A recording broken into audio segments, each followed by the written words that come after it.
She was broke, exhausted, and one missed paycheck away from losing everything. And somehow, that was the moment a billionaire walked into her life and asked her to pretend to be his. Not his girlfriend, not his wife, just someone who would stand beside him and smile while the wolves circled. Emma Hart said yes because she had no other choice. What she didn't know, what neither of them knew, was that the arrangement would cost them both far more than they bargained for, and that somewhere between the lies they told the world, they would stop being able to lie to each other. This is their story. Stay until the end. And drop the name of your city in the comments. I want to see how far this story travels. The coffee machine at the back of the diner had been broken for 11 days. Emma Hart knew this because she was the one who'd filed the repair request, twice. And she was the one who'd been hand-delivering styrofoam cups of instant coffee to the regulars at Table 7 ever since, smiling through their complaints like it was her personal fault that the heating element had given out on a Tuesday. "This tastes like hot dirt," said the man in the gray blazer, pushing the cup toward the edge of the table without looking up from his phone. "I know," Emma said. "I'm sorry, the machine's still being serviced." "Then get me a Coke." She got him a Coke. She did not say what she was thinking. She needed the tip. It was 7:14 in the morning, and Emma had already been on her feet for 2 hours. The diner opened at 5:30. She'd been there since 5 to help with prep. And her other shift, the one at the dry cleaners 3 blocks east, started at 2 in the afternoon and ran until 8. On Tuesdays and Thursdays, she picked up a third shift doing data entry for a logistics company that paid $12 an hour and required her to work from a laptop balanced on her kitchen table while she ate dinner standing up. She was 30 years old. She had a bachelor's degree in communications that she'd finished paying off 2 years ago and a studio apartment with a radiator that clanked all winter like something was trapped inside it. She was not doing fine. She had stopped telling people she was fine. It took too much energy to maintain the performance. By 9 o'clock, the morning rush had thinned out, and Emma was wiping down the counter when Greta, the diner's owner and a woman of approximately 60 who ran the place like a military operation, appeared from the kitchen with an expression Emma had learned to read as bad news. "Sit down a minute." "I'm still on the clock." "Sit down." Emma sat on one of the counter stools. Greta stood across from her, arms crossed, looking at a point slightly above Emma's head like she couldn't quite bring herself to make eye contact. "I need to cut your hours," Greta said. "Starting next week." Emma felt the floor shift under her feet even though she was sitting. "How many hours?" she asked carefully. "I can give you 3 shifts instead of 5. Maybe 4 if Maria needs a day off." "Greta, I know." Greta finally looked at her. The woman wasn't cruel. That was the hardest part about this. She wasn't cruel at all. "The inspector's coming back next month, and I have to do the kitchen renovation before then, or they'll fine me again. I can't afford both the renovation and full staff hours." "I'm sorry, Emma. If things improve by the fall—" "It's March," Emma said. "I know what month it is." Emma stood up. She picked up her rag. She went back to wiping down the counter because she didn't know what else to do with her hands. "Okay," she said. 3 shifts. She did the math in her head while she worked the rest of the morning, the numbers arranging and rearranging themselves like a puzzle that kept coming out wrong. 3 shifts at the diner plus the dry cleaner plus the Tuesday-Thursday data entry equaled roughly $1,900 a month before taxes. Her rent was $1,420. That left $480 for utilities, groceries, the minimum payment on her last remaining credit card, and whatever else the month decided to throw at her. A bus fare increase had gone into effect on the 1st of March. Her landlord had mentioned, very casually, over her mailbox, that building costs were going up. She thought about calling her mother in Dayton. Then she remembered that her mother was living on a fixed income and had been quietly asking Emma for money twice in the past year, and Emma had sent what she could. She didn't call her mother. Adrian Cole had a daughter named Lily, who was 7 years old and completely obsessed with frogs. Not in a passing phase kind of way. In a this is a serious academic interest kind of way. Lily had books about frogs, a poster of the poison dart frog species taxonomy on her bedroom wall, a stuffed frog named Senator. She had named it Senator, she had explained, because he looked like he was about to make a very important announcement. And she had twice attempted to bring live frogs home from the park, in her jacket pockets. Adrian had learned about both incidents after the fact. On the morning that everything began to change, Adrian was sitting in his kitchen at 6:45, watching Lily eat cereal and explain to him why the glass frog was evolutionarily superior to most other amphibians. He was holding his coffee with both hands and doing his best to follow along, which was difficult because he'd gotten 4 hours of sleep and he had a board meeting in 2 hours that he'd been dreading for the past 3 weeks. The glass frog, Lily said, very seriously, has transparent skin on its belly. You can see all its organs. Its heart is beating right there, and you can watch it. That's incredible, Bud. It's called translucent, she corrected. Not transparent. I got the word wrong last week, but I looked it up. My mistake. She pointed her spoon at him. You didn't say the wrong word. I did. Don't take credit for my mistakes. He looked at her, this small, strange, extraordinarily opinionated child, and felt that familiar rush of something that didn't have a clean name. It wasn't just love. Love was too simple. It was love tangled up with responsibility and fear and the constant low hum of, please let me do this right. Fair enough, he said. I won't. Mrs. Patterson, Lily's nanny and the person responsible for holding the household together, appeared in the kitchen doorway at 7:15. She was 61, wore reading glasses on a chain around her neck, and communicated disapproval through very specific silences. Your car is here, she said. Thank you.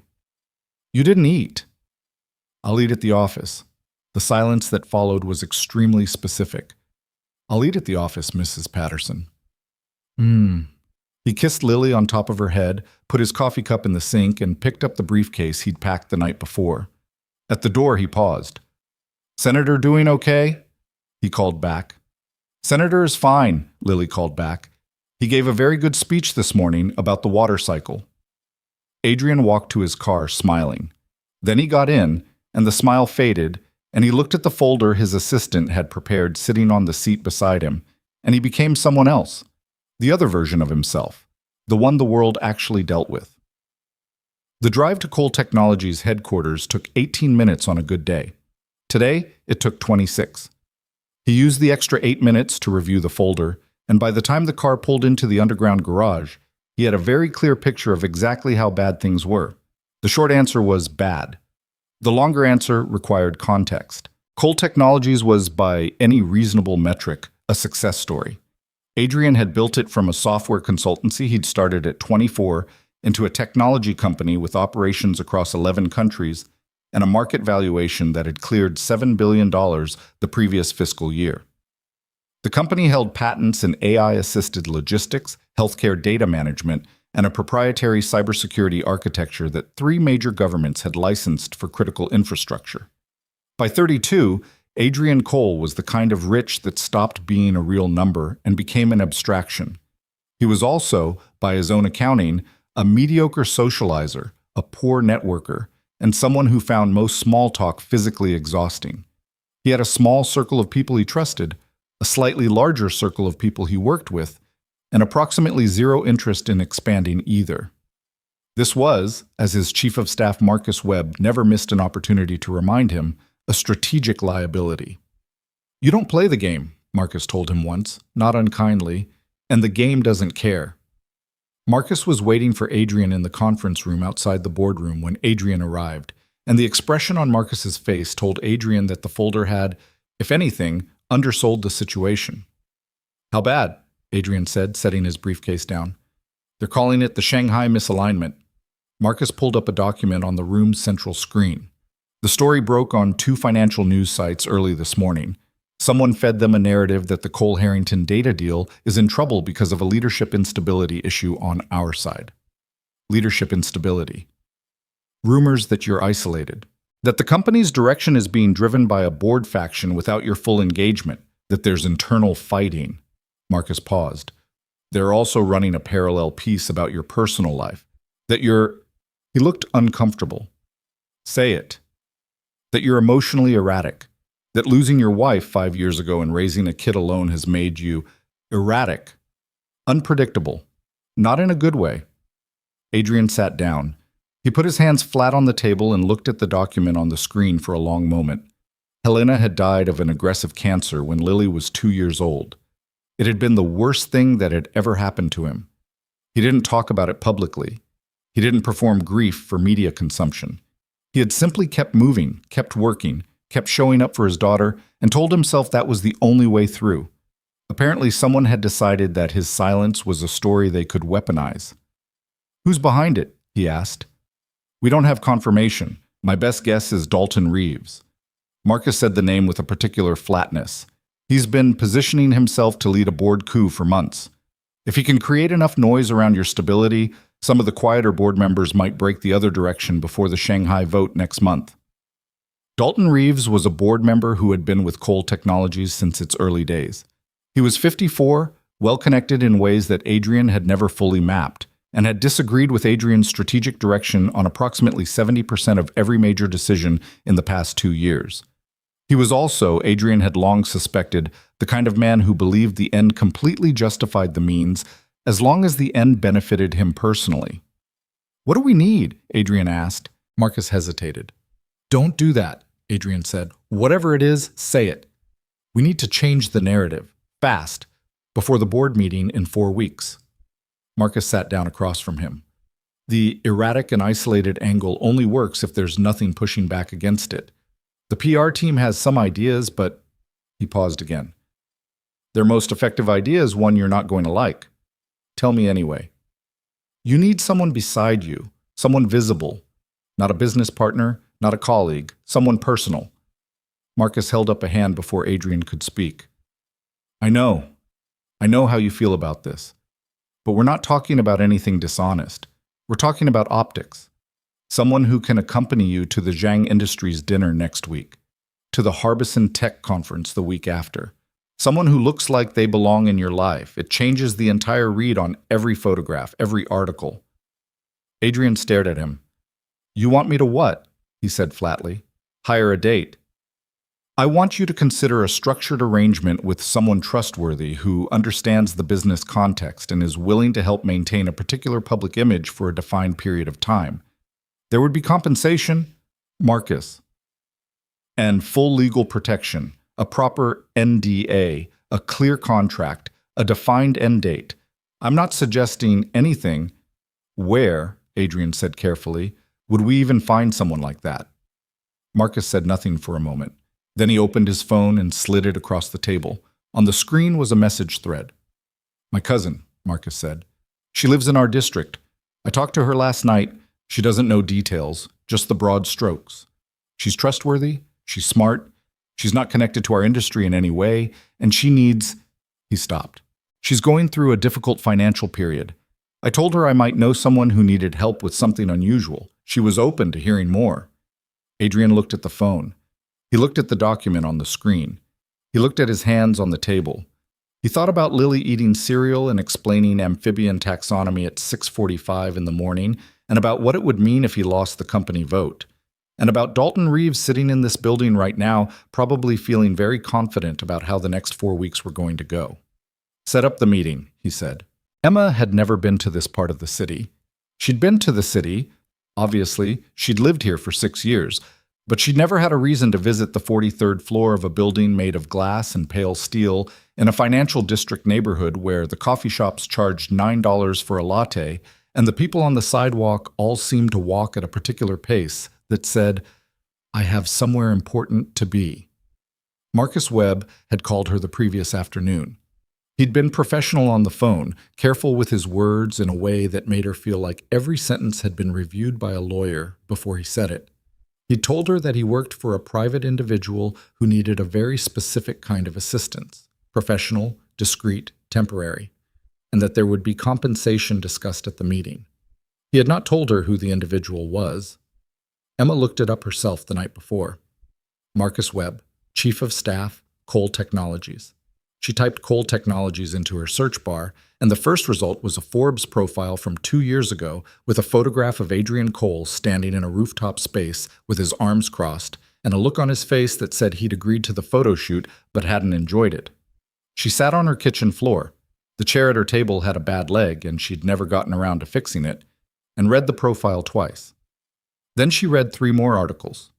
Then she found a piece in a tech magazine about Cole Technologies' Shanghai deal that had been published just that morning, and the word isolated appeared in the second paragraph, and she understood approximately what kind of help they were looking for. She set an alarm for 5:15 because she had her diner shift first, and she thought about it all night. This is insane, she thought at one point, lying on her back staring at the ceiling while the radiator clanked. But you need the money, said the other part of her brain, the practical part, the part that had been doing math for the past 8 hours. This is still insane. Yes, but how insane? She thought about that for a while. Then she went to sleep. The meeting was at 11. She left the diner at 10:30 with her uniform still on because she hadn't had time to change, and she walked the 6 blocks because she wasn't going to spend $4 on a bus fare for a meeting that might be nothing. She took the elevator to the 43rd floor. The receptionist asked her name, made a call, and gestured toward a seating area that had furniture that probably cost more than her annual salary. Emma sat on the edge of one of the chairs and looked at the view through the floor-to-ceiling windows. The city spread out below her, and from up here it looked clean and organized, like a plan. From down there it mostly felt like chaos. A door opened. Marcus Webb came out. She recognized him from the website, followed by Adrian Cole. She stood up. She was suddenly acutely aware that she was wearing a diner uniform with a small ketchup stain on the sleeve that she'd thought was barely visible but now felt enormous, and that her shoes were the pair she'd been wearing for 2 years and the left sole was starting to separate at the toe. Adrian Cole looked at her with an expression that was careful and neutral and gave nothing away. He was taller than the photographs made him look. He had dark circles under his eyes that expensive lighting had apparently concealed in every press image she'd ever seen. His suit was excellent. He was not what she'd expected, which was she hadn't known what she'd expected. Someone who looked more like a concept, maybe. More like a category. Billionaire was not a look she'd been able to picture on a real human face. He looked tired. That was the thing that surprised her most. He just looked tired. "Ms. Hart," he said, "I appreciate you coming in." I appreciate the invitation," she said, because it felt like the right register. And then she added, before she could stop herself, "I took the bus. The building's very tall." There was a silence. Something shifted in his expression. Not quite amusement. Something more careful than that. "It is," he agreed. "Would you like to sit down?" They sat across from each other in a conference room, Marcus at the end of the table, and Adrian explained the situation without making her feel like she was being interviewed for a role in a con. He was direct. He didn't dress it up. "My company is facing a specific political challenge from inside my own board," he said. "Someone is running a narrative that I'm personally unstable, isolated, erratic, not fully engaged. The goal is to undermine confidence before a critical vote next month. The best counter to that narrative is visual evidence that contradicts it. Photographs, appearances, the impression of a personal life that is..." He stopped. "Normal?" Emma offered. "Grounded," he said. "I have a daughter. I work constantly. I don't attend social events unless forced. All of that is true, and in a different context, it's just who I am, but in this context, someone is using it to tell a story about me that isn't accurate." "What would the arrangement look like?" Emma asked. He glanced at Marcus, who had a folder ready. 3 to 4 public appearances over the next 4 weeks. A company dinner, a conference, potentially 1 or 2 smaller events. You would accompany me. We would maintain a comfortable and plausible public presence. Nothing that makes either of us uncomfortable. At every event, you would have a full briefing beforehand. You'd know who's in the room and why they matter. And you'd have the ability to set parameters on anything that doesn't feel right. Emma looked at the folder. "And the compensation?" Another glance between them. Marcus opened the folder to a specific page and slid it toward her. She looked at the number. She looked at it for 2 full seconds without reacting. "Per month?" she asked. "For the duration," Adrian said. "Plus a retainer for any additional time commitment beyond the scheduled events. And obviously all expenses. Transport, wardrobe, anything required for the appearances." Emma put the paper flat on the table. She thought about Greta's face that morning, the specific quality of her apology. She thought about the radiator. She thought about $14.20 a month rent and $480 left over. She thought about how she'd gotten the communications degree because she'd wanted to tell stories, real stories, and she'd somehow ended up wiping down a counter in a diner at 30 years old, and she was so tired that sometimes on the bus home she couldn't remember which stop was hers. "I have 2 conditions," she said. Adrian raised an eyebrow. He hadn't been expecting conditions, she could tell. 1. I keep my jobs. I don't want to be financially dependent on this arrangement beyond what we agree to here. I'll work around the schedule, but I keep my jobs. Reasonable, he said. 2. If at any point I feel that something being asked of me is inappropriate, personally, professionally, anyway, I say so and we renegotiate or I walk. No pressure, no penalty. He studied her for a moment, not calculating, more like he was adjusting an earlier assessment of who she was. Also reasonable, he said. Then I have one question. Ask it. Why me? She said. I mean, specifically. I understand why you want someone without a public profile, someone outside your industry. But Marcus has a cousin who works in the financial district. That's not hard to find. Why me specifically? There was a pause. Marcus looked at the table. Adrian said, Marcus told me you'd worked 3 jobs simultaneously for the past 8 months to keep yourself financially stable after a difficult period. He said you'd never asked anyone for help. Emma said nothing. I needed someone I could trust with real information about a real crisis, Adrian continued.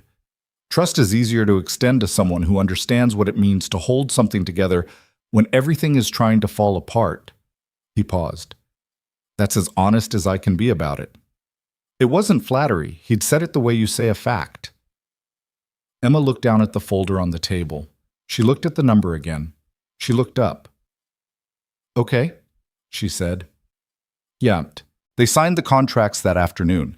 The legal team had prepared a document that was genuinely comprehensive, NDA, terms of the arrangement, payment schedule, clauses about mutual discretion, and conduct parameters. Emma read every page. The lawyer on the other side of the table, a woman named Priya, with excellent posture, and a polite but clear implication that this was the most unusual contract she'd prepared in recent memory, did not comment on the amount of time Emma spent reading. Adrian, for his part, sat at the other end of the table with his laptop open, reviewing what appeared to be a completely different set of documents, occasionally writing in the margins of a printed report. He didn't hover or push. He let her read. She signed. He signed. Priya collected the copies. It was done. In the elevator on the way down, Marcus had stayed upstairs, and it was just the 2 of them. There was an extremely long pause while the floors counted down from 43. I have a daughter, Adrian said, as if continuing a conversation that hadn't happened. Her name is Lily. She's 7. She'll be at some of these events? Not all of them, but you should know she exists. What's she like? Emma asked. He seemed surprised by the question, like he'd expected something more logistical. Loud opinions, he said. About amphibians, mostly. Amphibians specifically. Frogs in particular. She has a stuffed frog named Senator. She chose the name herself. Emma almost laughed. She stopped herself, not because it wasn't funny, but because she wasn't sure yet where the lines were. Okay, she said instead. Good to know. The elevator opened on the ground floor lobby. Outside, the financial district moved at its particular purposeful pace. Emma looked at it through the glass doors and thought about how, until about 4 hours ago, she had been wiping down a counter and getting 8 hours of sleep on a good night and managing one crisis at a time. Do you need a car? Adrian asked. I'm going to the dry cleaners. It's 6 blocks east. He looked at her for a moment. I'll have Marcus send you the briefing for next week's dinner. It's Thursday. Is that... I'll move my shift, she said. She pushed through the glass doors. The city was cold and loud and entirely indifferent to what had just happened. She put her head down and walked east, and she told herself very clearly and carefully that this was a transaction. It was only a transaction. That was all it was. The briefing document arrived in her email at 8 o'clock that evening, while she was eating soup that was mostly broth and half an English muffin, and it was 42 pages long. She stared at it. She opened it. The first section was a company overview. Cole Technologies, a summary of the Shanghai deal, the key players on the opposing board faction, the investor relationships that were currently most at risk. It was written in clear, professional language with no technical jargon, clearly designed to get a non-specialist up to speed fast. Someone had thought carefully about what she would and wouldn't know going in. The second section was the guest list for Thursday's dinner. Zhang Industries representatives, 3 board members who were currently considered persuadable, 2 technology journalists whose coverage had been trending negative, and a collection of investors and partners whose presence was either strategic or unavoidable. The third section was the most detailed. It was about Adrian. Not a PR profile. An actual profile, preferences, habits, the way he operated in social situations, what he was good at, small group conversations, technical depth, being direct, and what he wasn't good at, working a room, small talk about anything that wasn't work, pretending to be more relaxed than he was. There were notes on Lily, a photograph of them from what appeared to be a family event, a note that said he doesn't usually discuss his late wife, but won't get upset if it comes up. He'll redirect. Emma sat with the 42 pages for a long time. Then she went to her laptop and typed Adrian Cole into the search bar again, and this time she read everything she could find. The early company profiles, the tech pieces, the one interview he had given around the time Helena died. Brief, controlled, the interviewer clearly wanting more and Adrian clearly not giving it. The photograph from that interview was a black and white candid, Adrian coming out of a building, a woman's coat on his arm that was clearly not his. He'd been getting her things out of storage, the caption said, a month after she died. Emma looked at the photograph for a moment, then she closed the tab. She went back to the briefing document and started taking notes on a legal pad she'd bought 3 years ago and was still only halfway through. Zhang Industries, primary contact is Richard Zhang, early 50s, prefers directness to formality. Don't mention the competitor deal from 2021. Board members. Michael Ortega is on the fence. Pay attention to how he reacts when Adrian speaks. Don't engage him on policy directly. He likes to feel like he's forming his own conclusions. Journalists. Carla Voss will ask personal questions if given an opening. Keep answers warm but general. She wrote for an hour and a half. She made a list of questions she needed Marcus to answer before Thursday. She thought about what she'd wear and then thought about how she didn't own anything that belonged in a room where the catering probably cost more than her monthly rent. She was going to need to mention the wardrobe thing. She sent Marcus an email at 9:45. At 9:48, he replied with a calendar link and the name of a stylist. She lay in bed that night with the legal pad on her chest, and the radiator clanked, and she thought about the photograph of the man coming out of the building with a dead woman's coat on his arm. Transaction, she told herself. That's all this is. The radiator clanked again. She stared at the ceiling. Sleep came eventually. It always did, but it took longer than she expected. Thursday arrived the way important things usually do. Faster than you're ready for, and with less warning than you think you'll get.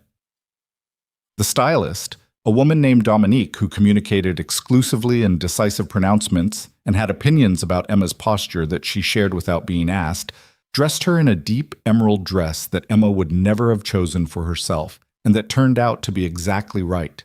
The shoes were borrowed from a curated collection, Dominique explained, that clients could use for events, and fit almost perfectly, except for a small tightness at the left heel that Emma decided she could live with. Stop pulling at the neckline, Bati, Dominique said without looking up from the accessory tray. I'm not pulling it. You were about to. Emma put her hand down. The car picked her up at 6:15. She was alone in the back seat for 4 minutes until it stopped in front of Adrian's building, and then Adrian got in, and for a moment they sat in the same vehicle for the first time since the elevator, and the silence had a very specific texture. He looked at her. You look... He paused, apparently editing something. You look like you belong in that room. Is that a compliment or a mission briefing? Both, he said. He wasn't trying to be charming. He was just being direct, which was somehow more disarming. You read the briefing, he said. It wasn't a question. All 42 pages. I have questions. He reached into his jacket pocket and produced a folded card. I had Marcus prepare a condensed version with the critical points flagged. I thought it might be useful in the car. She took it. You prepared a condensed version of the briefing that was already a condensed version. The original was 112 pages. Emma stared at him.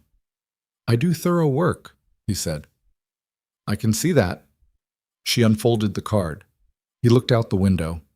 They traveled for 11 minutes, and she read, and neither of them spoke much, and it wasn't as uncomfortable as she'd expected. He didn't fill silences just to fill them. She hadn't anticipated that about him. She'd expected, she wasn't sure. More performance, maybe? More management. He just sat there, thinking about something she couldn't see, and let her read in peace. Outside the venue, there were photographers. Not many. It wasn't that kind of event. But enough. 3, 4. Standing at the edge of the approach with cameras and a professional patience. The car stopped. The door opened. Adrian stepped out first and then turned back and offered his hand, and Emma took it and stepped out, and the cameras clicked, and she thought, okay, this is what it is. This is the part where you do the thing you agreed to do. She smiled at nothing in particular, because smiling at photographers directly looked rehearsed. Adrian's hand was at the small of her back, light, not possessive, just present. Good? He said quietly, for her alone. Good, she said. They walked in. The dinner was held in a private event space on the 20th floor of a hotel that Emma had walked past probably 100 times without ever once imagining she'd be inside it. The room was full of exactly the kind of people she'd read about in the briefing. Careful, successful, measuring everything while appearing to measure nothing. It was a room full of people who had learned to make calculation look like ease, and it was, she would reflect later, one of the most exhausting environments she'd ever been in. Not because anyone was cruel, but because the weight of all that unsaid assessment pressed down on everything. Richard Jang was the first person they approached. He was warm and direct, as the briefing had promised. A man who'd built something real and didn't feel the need to remind you of it. He shook Adrian's hand and then looked at Emma with genuine curiosity, not the assessing kind, but the interested kind. "And you are?" he asked. Adrian opened his mouth. Emma stepped in smoothly, not cutting him off, just meeting the moment. "Emma," she said, "I've been following the Zhang Industries partnership news. Your infrastructure development work in Southeast Asia is remarkable." Zhang raised an eyebrow, not in surprise at what she'd said, but at the fact that she knew to say it. "You're familiar with the work?" he said. "I've read the coverage, the desalination project especially. The way you structured the community partnership component is not what most companies do." They talked for 8 minutes. Emma knew because she'd privately counted. By the 3rd minute, Richard Jang had turned his body slightly toward her in a way that meant he was genuinely engaged. By the 5th minute, he was referencing Adrian directly in the conversation, which was the point, pulling Adrian into a dialogue rather than an interrogation. At the 8-minute mark, they moved on, and Adrian said quietly, near her ear as they turned toward the next group, "Where did you learn about the desalination project?" The briefing mentioned the Southeast Asia infrastructure work. "I did my own reading Wednesday night." He didn't say anything for a moment. "That wasn't in the 42 pages, he said. "I know," she said. They moved through the room. She watched Michael Ortega, the persuadable board member, mid-50s, a careful listener who nodded at the right moments but never committed. And when she got close enough to speak with him, she let him lead the conversation, let him bring up the Shanghai deal first, agreed with his framing before she complicated it. He left the interaction looking like he'd made up his own mind about something, which was exactly what she'd intended. Carla Voss, the journalist, was harder. She was good at her job, which meant she was good at exactly the thing Emma needed to manage. "You two seem comfortable together," Voss said, with a smile that was professional and completely transparent about what it was doing. "We are," Emma said, simply. "How long have you—" "Carla!" Adrian appeared at Emma's shoulder, a glass of water in his hand, his timing exact. "Have you met Richard Zhang? He was just telling me about a policy paper his team published last month. I think it overlaps with some of your recent coverage."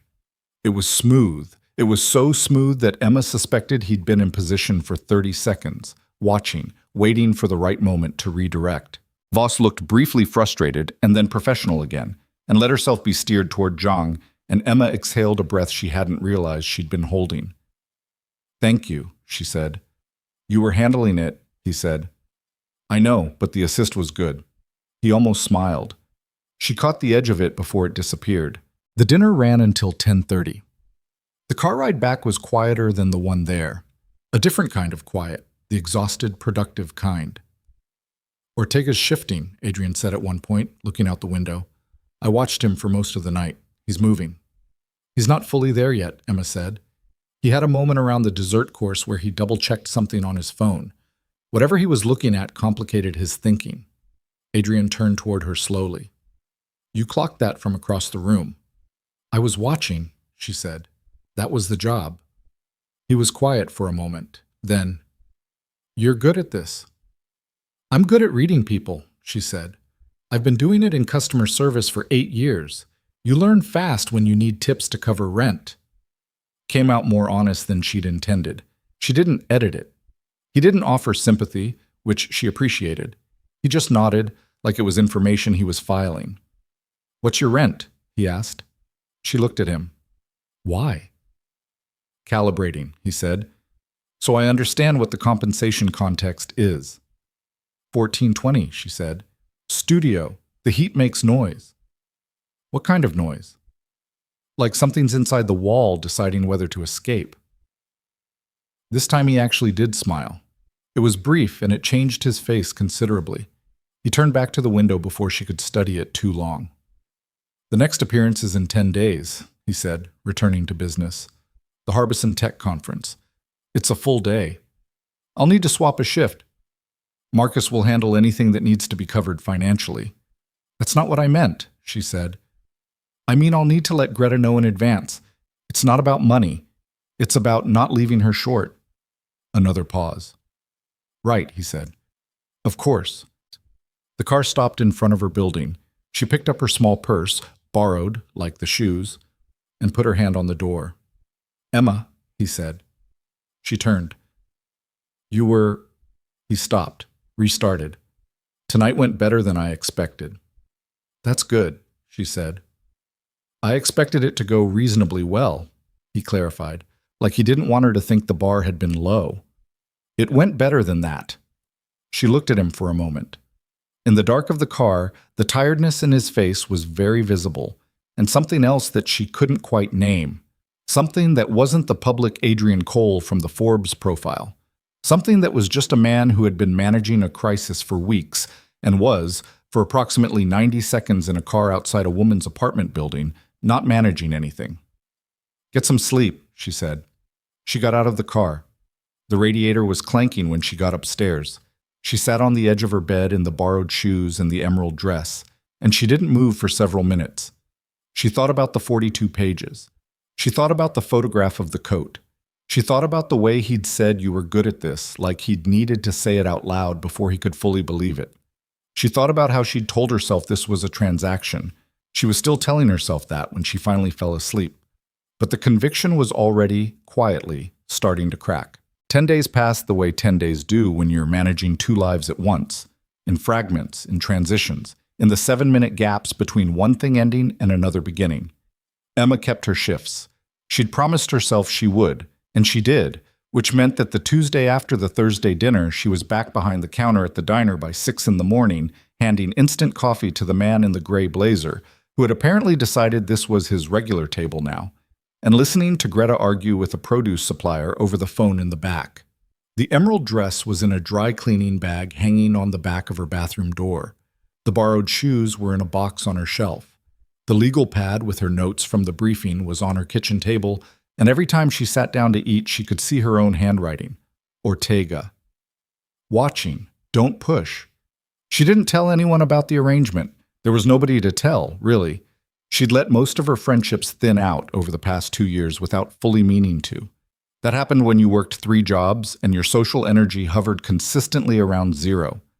There was her coworker Josie at the diner, who was 22 and genuinely warm and asked too many questions in the good-natured way of someone who hadn't yet learned that some answers make things complicated. And there was her mother in Dayton, who called on Sunday mornings and talked about the neighbors and never asked directly how Emma was doing because she was afraid of the answer. You sound tired, her mother said that Sunday. I'm okay. Are you eating? Yes. Because last time you said you were okay, you'd lost 8 pounds. I'm eating, Mom. A pause. The particular kind that meant her mother was deciding whether to push. She decided not to. She never pushed anymore, and Emma couldn't decide if that was kindness or a form of giving up. I might have some extra work coming up, Emma said, so finances should be less. She stopped. Better. For a while. What kind of work? Consulting, Emma said, which was technically not a lie. Her mother said that was good and asked about the weather and didn't ask any more questions. And Emma sat on the floor of her kitchen after they hung up and thought about how much of her actual life she'd become incapable of explaining to anyone. The briefing for the Harbison Tech Conference arrived on Monday, 58 pages this time, with a handwritten note at the top of the cover page that said, "The condensed version is attached at the back. AC." She smiled before she could stop herself. She read both versions. The Harbison Tech Conference was different from the dinner in almost every way. The dinner had been controlled. A private room, a curated guest list, clear beginning and end. The conference was a full-day event held in a convention center that took up most of a city block, with panel discussions and networking breaks and lunch sessions, and a keynote address that Adrian was scheduled to deliver in the afternoon. There were easily 400 people moving through the space at any given time, and the cameras, both professional press and the ambient documentation of 400 people with phones, were everywhere. Emma had been to conferences before. Communications conferences, small ones, in the 2 years after college when she'd still believed her degree was pointing toward something. She knew the specific social physics of them, the way everyone was simultaneously looking for connection and performing availability, the exhausting calculus of every interaction that was never quite casual, even when it pretended to be. This one operated on a different scale. The stakes were written on people's faces. Marcus met them at the venue entrance at 8:45 and handed both of them updated schedules, made eye contact with Emma in a way that communicated "you're doing well, keep doing it," and then disappeared into the crowd to manage 17 other things simultaneously. Adrian had the particular focused stillness of someone who had been in rooms like this many times and had a system for surviving them. He said hello to people efficiently. He remembered names that he clearly hadn't encountered in months. He navigated the politics of who to speak to first and who to let come to him with a precision that Emma found herself watching more than she'd expected. He wasn't warm in this way that some powerful people performed warmth. The big handshake, the eye contact held a beat too long, the remembered personal detail deployed with theatrical precision. He was just present, paying attention. When he talked to someone, he talked to them, and the lack of performance was somehow more commanding than the performance would have been. She stayed close. That was the arrangement. Not attached at his side, not managed and positioned like a prop, but genuinely near, within reach, clearly with him, easy to include in a conversation, but not demanding to be. It took about 40 minutes for the first thing to go sideways. His name was Preston Haig, and he was a venture capitalist in his early 50s with the specific brand of confidence that grows in a person when they've been in rooms full of people who want something from them for long enough. He found Adrian during the first networking break near the coffee station and shook his hand with the controlled grip of someone reminding you of something. "Cole, good to see you out in the world." He said it lightly, like a joke. It wasn't a joke. People were starting to wonder. "I'm generally somewhere," Adrian said. Sure. Haig's eyes slid to Emma, then back to Adrian. "This the famous Ms. Hart?" The word famous landed wrong. It implied she'd been discussed, which was fine. That was the point. But the way he said it implied something more specific, something that wanted to see how they'd react to it.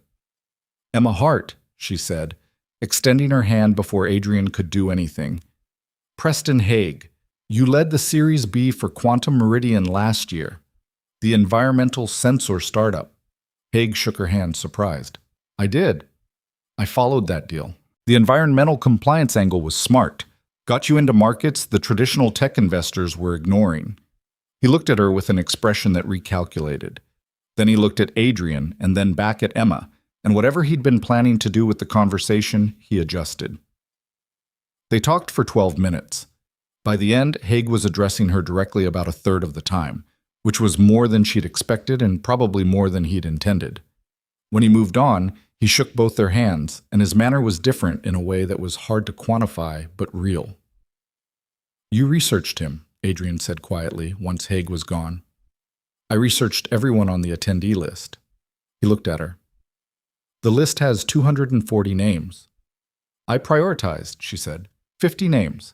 The ones Marcus flagged, the ones I thought might be relevant, and the ones who've written or said anything publicly about Cole Technologies in the past 6 months. He was quiet for a moment. Then he said, That's... and stopped. What? Nothing. He said it too quickly. Say it. I was going to say that's more preparation than most of my executive team puts in for these events, and then I stopped because it sounded...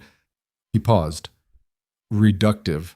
Like I was surprised you'd be capable. You were surprised, she said, without heat. Yes, he admitted. I was adjusting. She appreciated that. The honesty of it, without the defensive layer most people added. What were you expecting? Someone who would be good at the public appearances without being genuinely interested in the content. I spent 8 years in customer service, she said. You either stay curious or you go insane. I stayed curious.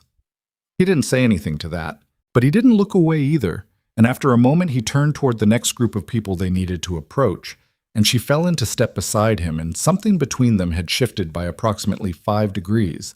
Not dramatically, not visibly, but it had shifted. So, the keynote was at 2 in the afternoon. Emma sat in the 4th row because Marcus had thought front row positioning looked staged. And from there she watched Adrian Cole stand at a podium in front of 300 people and do the thing he was actually built for. He spoke without notes for 38 minutes. Not in the loosely structured way of someone who'd given a speech so many times they could coast on autopilot, but in the sharp, connected way of someone who had thought about the subject for a long time and was organizing the thinking in real time. He talked about the future of healthcare data management without making it sound like a sales pitch. He talked about regulatory challenges without making it sound like a complaint. He talked about failure, 2 specific product failures from Cole Technologies' early years, with the matter-of-fact candor of someone who had decided that pretending failure hadn't happened was a waste of everyone's time. The audience was attentive in a way that audiences at conferences weren't always attentive. They weren't just listening, they were leaning in. Emma had read about his speaking ability in 2 separate profiles. She'd filed the information without quite believing it, because people wrote flattering things about successful people at a certain level as a matter of course. But watching it in person, she understood. He wasn't performing conviction. He just had it.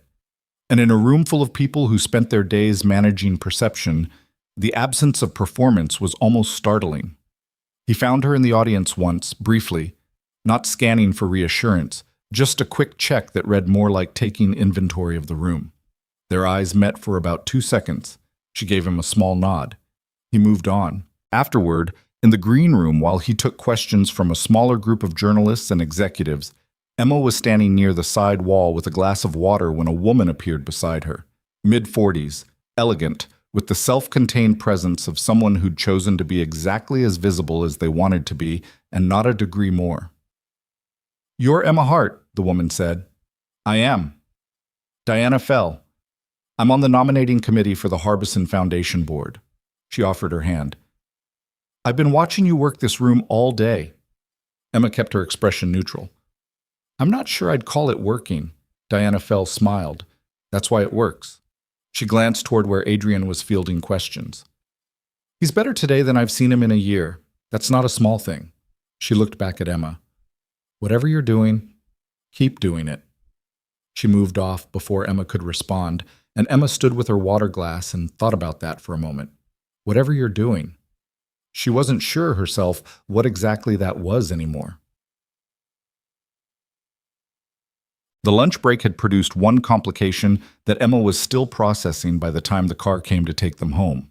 She'd been sitting at a table with Marcus and 2 of the Cole Technologies communication staff, eating a sandwich that was better than it had any right to be at a conference, when a man she didn't recognize sat down across from her with the specific air of someone who'd been waiting for an opening. He was around 60, with a round, carefully maintained face and small eyes that moved differently from his expression. His expression was friendly. His eyes were evaluating. "Ms. Hart," he said, "I don't believe we've been introduced. Dalton Reeves." She'd read his name enough times in the past 2 weeks that hearing it out loud produced a very specific internal reaction, which she managed to keep entirely off her face. "Mr. Reeves," she said, "are you enjoying the conference?" "Very much." He picked up a bread roll from the basket in the center of the table, as if they'd been sitting together for 20 minutes. Adrian's speech was impressive, as always. He's a remarkable communicator when he's... He paused, a small pause that was doing a lot of work. When he's in good form. Marcus had gone very still at the other end of the table. "He seemed in excellent form to me," Emma said pleasantly. "Of course," Reeves smiled. "It's wonderful to see him with company. He tends to be, I say this with genuine affection, quite solitary. I've worried about him." "That's kind of you," Emma said. "He doesn't always let people in. Understandably, given everything he's been through." His eyes were steady on her. "How long have you two known each other?" "Long enough," she said. The slight pause, the small recalibration behind his eyes. "Of course. I won't pry." He picked up his water glass. "I just want to say, and I hope you'll take this in the spirit it's intended, that people who care about Adrian need to be aware that his position is quite delicate right now. There are forces at work that he may not fully appreciate. It would be a shame if the people around him were caught off guard." It was a warning dressed as concern. She could hear every layer of it clearly. He was telling her that he knew the situation wasn't what it appeared, or that he suspected, and he was seeing whether she'd react. She held his gaze and smiled and said, "I appreciate you sharing that. He's lucky to have board members looking out for him." Something moved behind Reeves' eyes, not quite frustration, more like a recalculation. "Indeed," he said. He stood. "Lovely to meet you, Ms. Hart." He left. Emma sat very still for 3 seconds. Then she picked up her sandwich and took a bite and chewed and swallowed and said, without looking at Marcus, "I need to tell Adrian about that conversation today. Not tonight, before the next event." "Agreed," Marcus said quietly. She ate the rest of her sandwich. Her hand was perfectly steady, and she was faintly proud of that. Pause. In the car on the way back, she told Adrian about Reeves. She didn't editorialize. She recounted the conversation as close to verbatim as she could manage, including the pauses, the tone, the specific quality of forces at work, said by a man who was himself one of the forces in question. Adrian listened without interrupting. His expression didn't change much, but she'd gotten better at reading him over the past 10 days, and she caught the specific tightening around his eyes that meant something was being processed at a level below the surface. When she finished, he said, "What did you make of him?" "He's testing what I know," she said, "or what I'm willing to say. He's not sure yet whether I'm actually close to you or whether this is..." She stopped.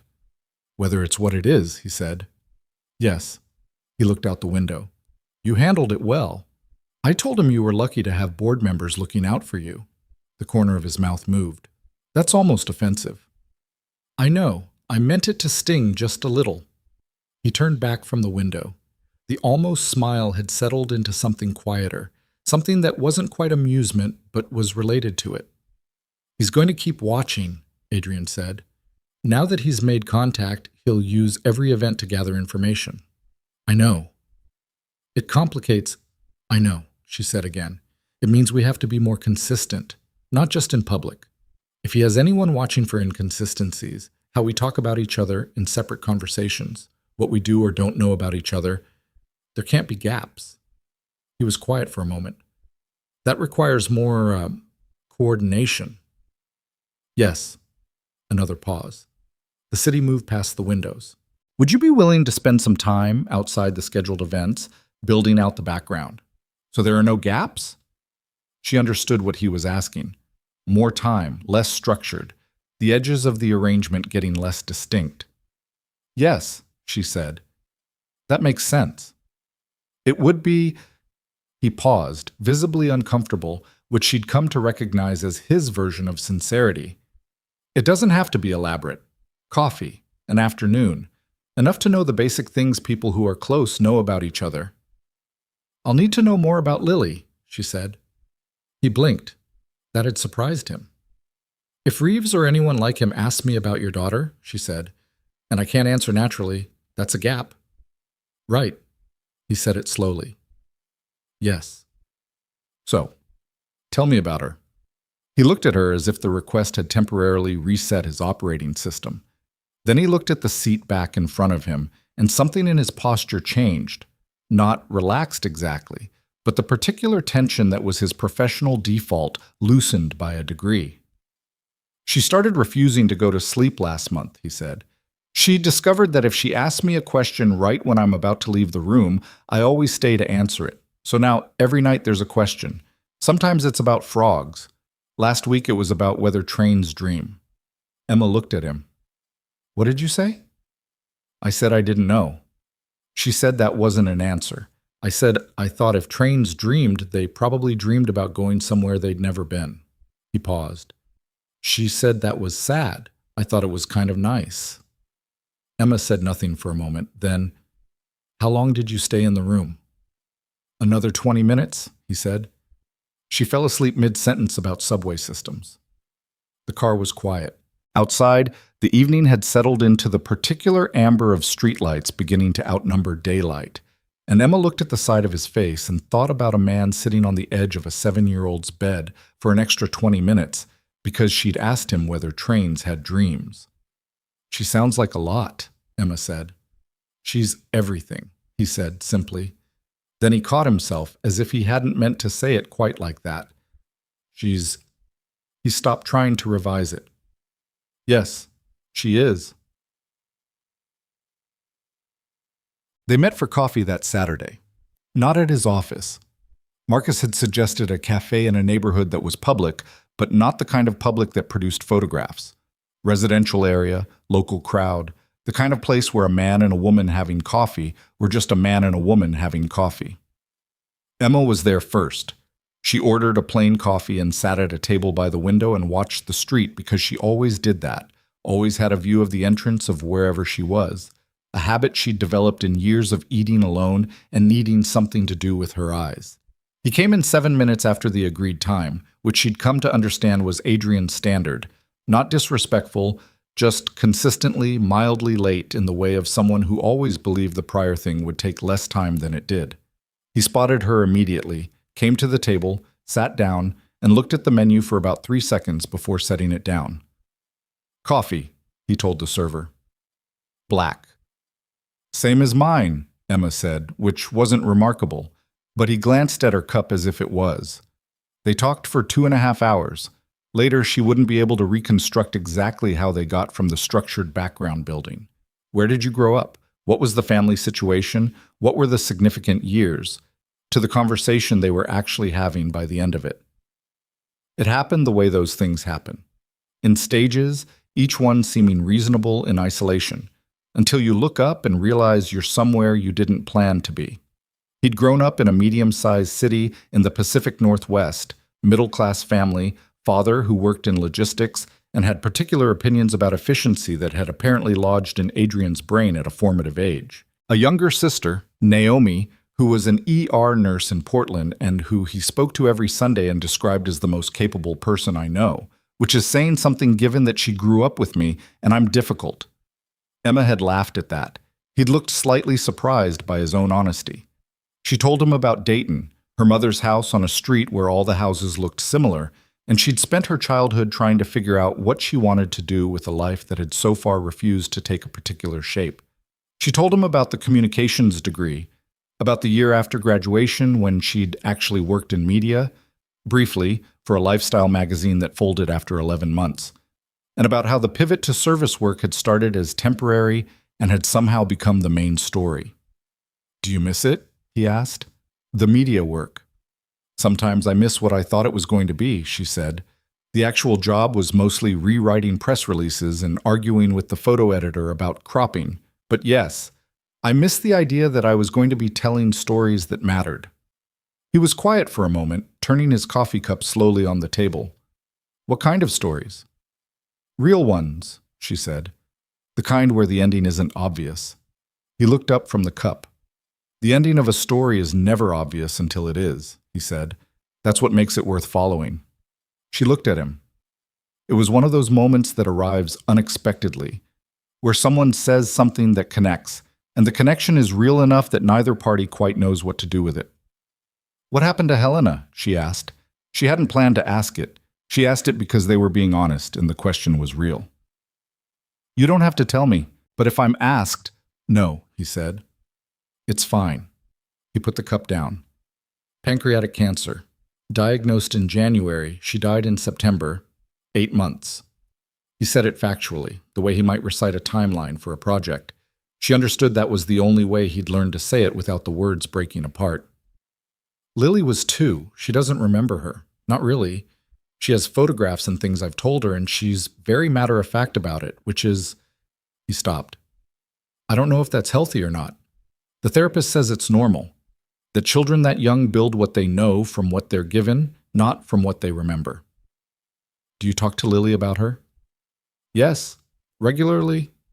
He paused. "It's the thing I'm most careful about, getting it right. I don't want Helena to be an absence. I want her to be a presence that Lily just hasn't met yet." Emma looked at her coffee. She had nothing useful to say to that, so she didn't say anything, which she'd found was usually better than something that wasn't useful. "She had," Adrian said, and stopped and started again. "Helena had a talent for making people feel immediately like themselves. Not comfortable exactly, just themselves. Like performance was optional." He looked at the window. "It's a rarer thing than it sounds." Emma said nothing. He looked back at her. Then he looked down at the table, and she could see him notice, in real time, that he'd said something he hadn't said to anyone in a long time. "Sorry," he said. "That was—" "Don't apologize," she said. He looked up.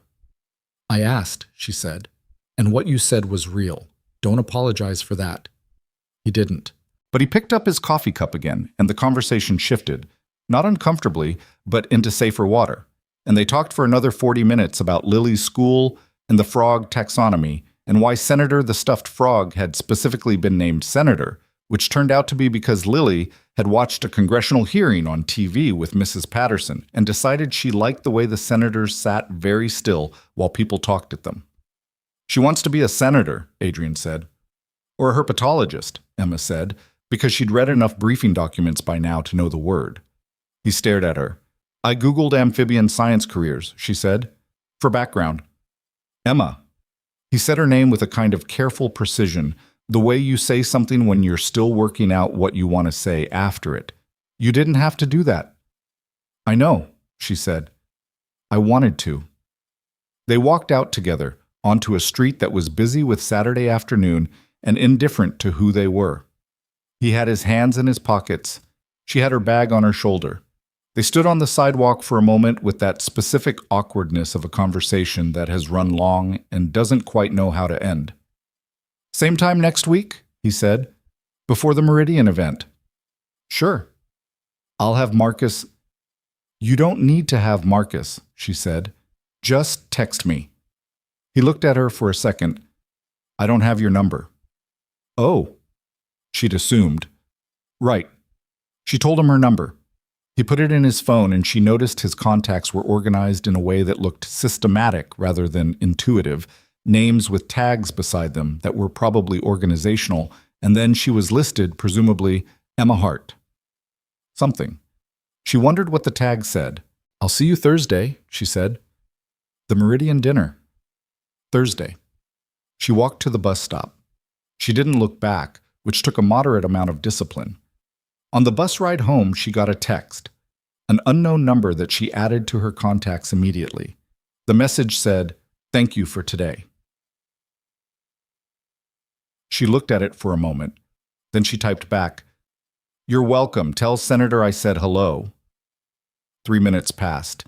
Then, "He's currently in session. We'll pass along the message at recess." Emma sat on the bus with her phone face down in her lap and her eyes forward, and a smile she was definitely not trying very hard to suppress.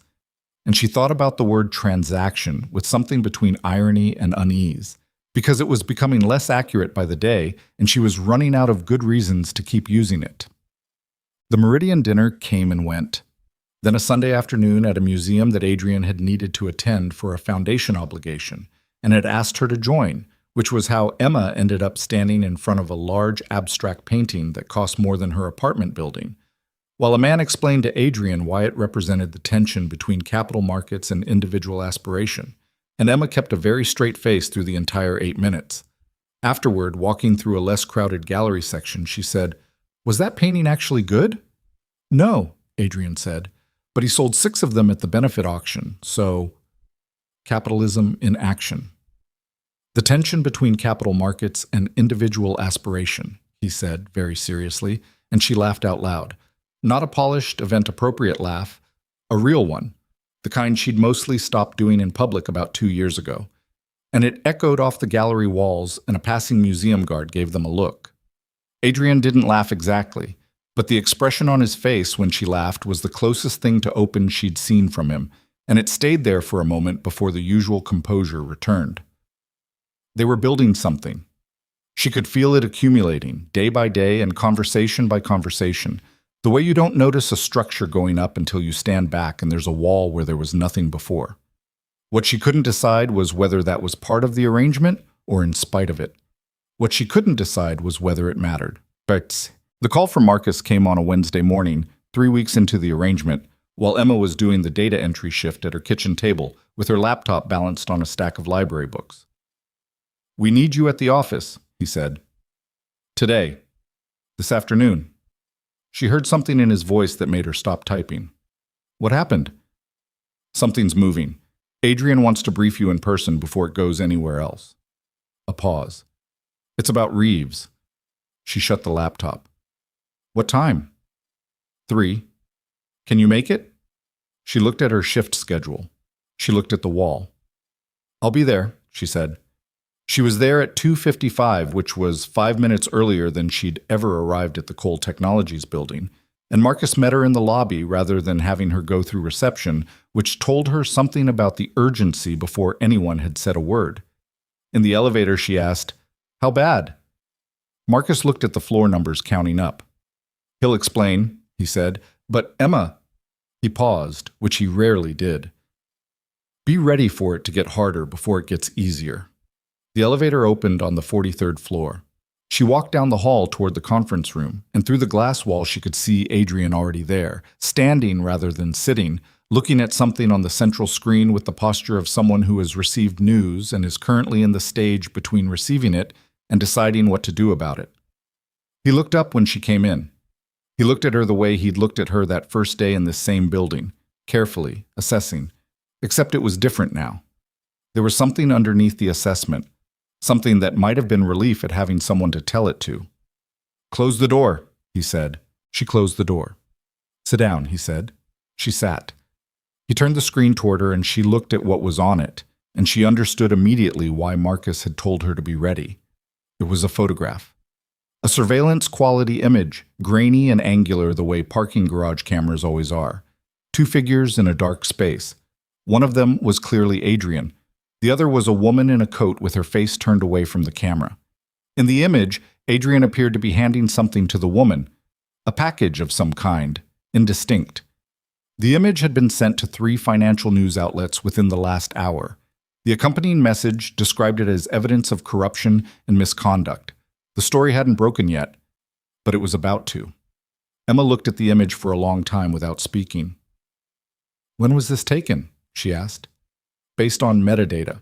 If the metadata hasn't been manipulated, approximately 6 weeks ago, before you and I ever met." "Who's the woman?" "We don't know. The coat's been cropped, and the face is obscured. My security team thinks it may have been done deliberately." He said it flatly. "Someone is going to say it's you." Emma looked up from the screen. "They don't have to prove it," he said. "They just have to suggest it. In the current news cycle, suggestion is enough to do damage before any correction can catch up." She sat with that for a moment. The weight of it was specific and physical, like a change in air pressure. "What was in the package?" she asked. "I don't know what photograph they've manipulated," he said, "or whether it's completely fabricated. I need my security team to go through the past 6 months of garage footage." "How long will that take?" "Days? We may not have days." He looked at the screen. "The board vote is in 12 days. 12 days? Emma did the math she always did, the kind where you count what you have and measure it against what you need and try to find the number where those two things meet. Reeves, she said. Almost certainly. He has the resources and the motivation and…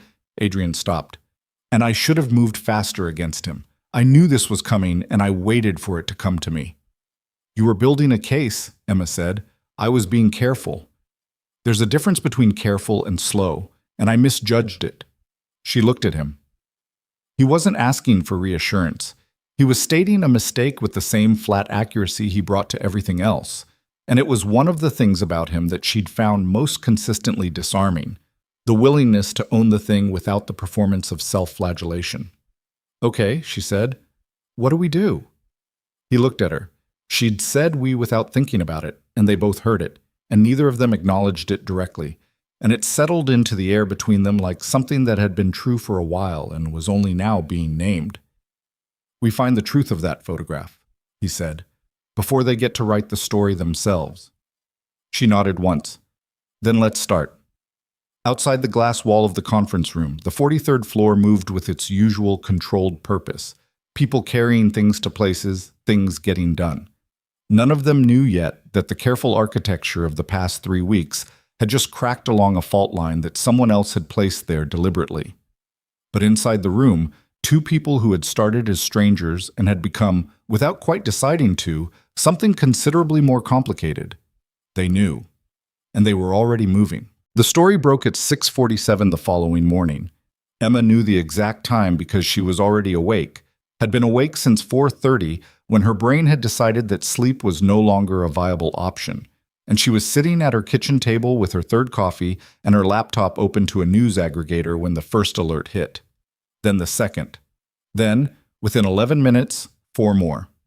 The headline that spread fastest was from a financial news outlet called Market Wire, a site that sat in the uncomfortable middle ground between legitimate journalism and strategic information placement, credible enough to be cited, flexible enough to be used. The headline read, Cole Technologies Board Crisis, Exclusive Photo Raises Misconduct Questions Ahead of Critical Vote. The photograph was worse in publication than it had been on the conference room screen. Someone had cropped it, adjusted the contrast, added a red circle around the exchange of the package. The image had been optimized for maximum implication. The woman in the coat was still faceless, still turned away, but the cropping made her look deliberately hidden rather than incidentally obscured, which was a different story entirely. Emma read the article twice, then the 3 that followed. They all sourced from the same anonymous tip, the same image, the same vague language. Sources indicate, questions have been raised. The nature of the exchange remains unclear. Nobody alleged anything specific. They didn't need to. The photograph and the timing did the work. She texted Adrian at 7:03. I've seen it. How are you? 3 minutes passed, then functional. Can you come in at 9? She moved her diner shift. Greta, who had the particular gift of knowing when not to ask questions, simply said okay and hung up. And Emma got on the bus with her bag and her notebook and the very specific feeling of a situation accelerating past the point where caution is still the primary strategy. The 43rd floor was different that morning. She noticed it as soon as the elevator opened. The quality of movement had changed. People were moving faster and with less of the controlled purpose she'd observed before. There were more people in the hallways than she'd seen on previous visits. 2 of them were lawyers she recognized from the contract signing. Others were faces she didn't know, moving with the purposeful urgency of people who'd been called in. Marcus met her at the elevator. He had the look of someone who'd been awake since at least 3. Legal team is in the East Conference Room, he said, already walking. Security team has pulled the garage footage, all of it, 6 months back. Adrian's on a call with the communications director that should wrap in 10 minutes. What's the investor response? 3 calls this morning wanting clarification, 2 from board members. He paused. 1 from Ortega. Emma processed that. Ortega, the persuadable one, the one she'd watched all evening at the Zhang dinner. If he was calling, he was worried. If he was worried, he was movable in either direction. What did Ortega say?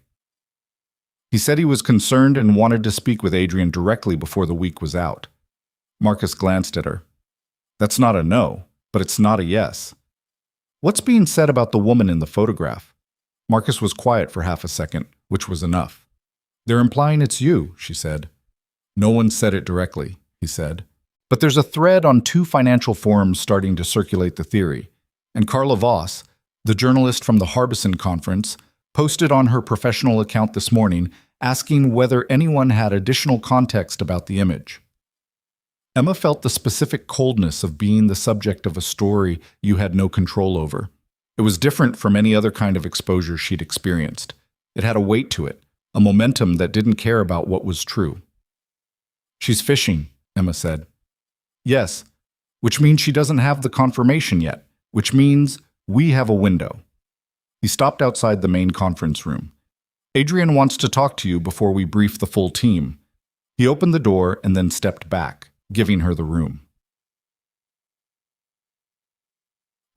Adrian was standing by the window with his phone in his hand, and he looked up when she came in, and for a moment he didn't say anything. He just looked at her with the expression of a man who was managing approximately 16 serious problems simultaneously and was allowing himself for a brief interval to stop managing. Are you okay? He asked. The question surprised her. She'd expected to be briefed, updated, given a role in a plan. She hadn't expected to be asked how she was. I'm fine, she said. I've been worse. He looked at her like he didn't quite believe that, but respected the answer. The photograph is a composite, he said. Our security team confirmed it an hour ago. The background is from our parking garage, genuine footage from 5 weeks ago. The figures have been layered in digitally. The technical team is documenting the manipulation signatures now. How hard will it be to prove? Not hard. For people who understand forensic image analysis, the manipulation is identifiable. The problem is that most people don't understand forensic image analysis, and by the time the proof reaches them, the impression has already been made. He set his phone down on the table. We have the evidence. The question is whether we can get it in front of the right people before the narrative sets. The board vote is in 11 days, Emma said. 10, now. He looked at the table. If Ortega breaks against us, if the persuadables move before we can counter the story, we may not recover enough votes in time. She sat down across from him. He sat across from her. The table between them had documents and printouts and someone's abandoned coffee cup, and it looked like a room where serious work had been happening since before dawn. Tell me what you know about Reeves, she said. Not what's in the profile, what you actually know. He looked at her for a moment. Why? Because the photograph is evidence of a plan, she said.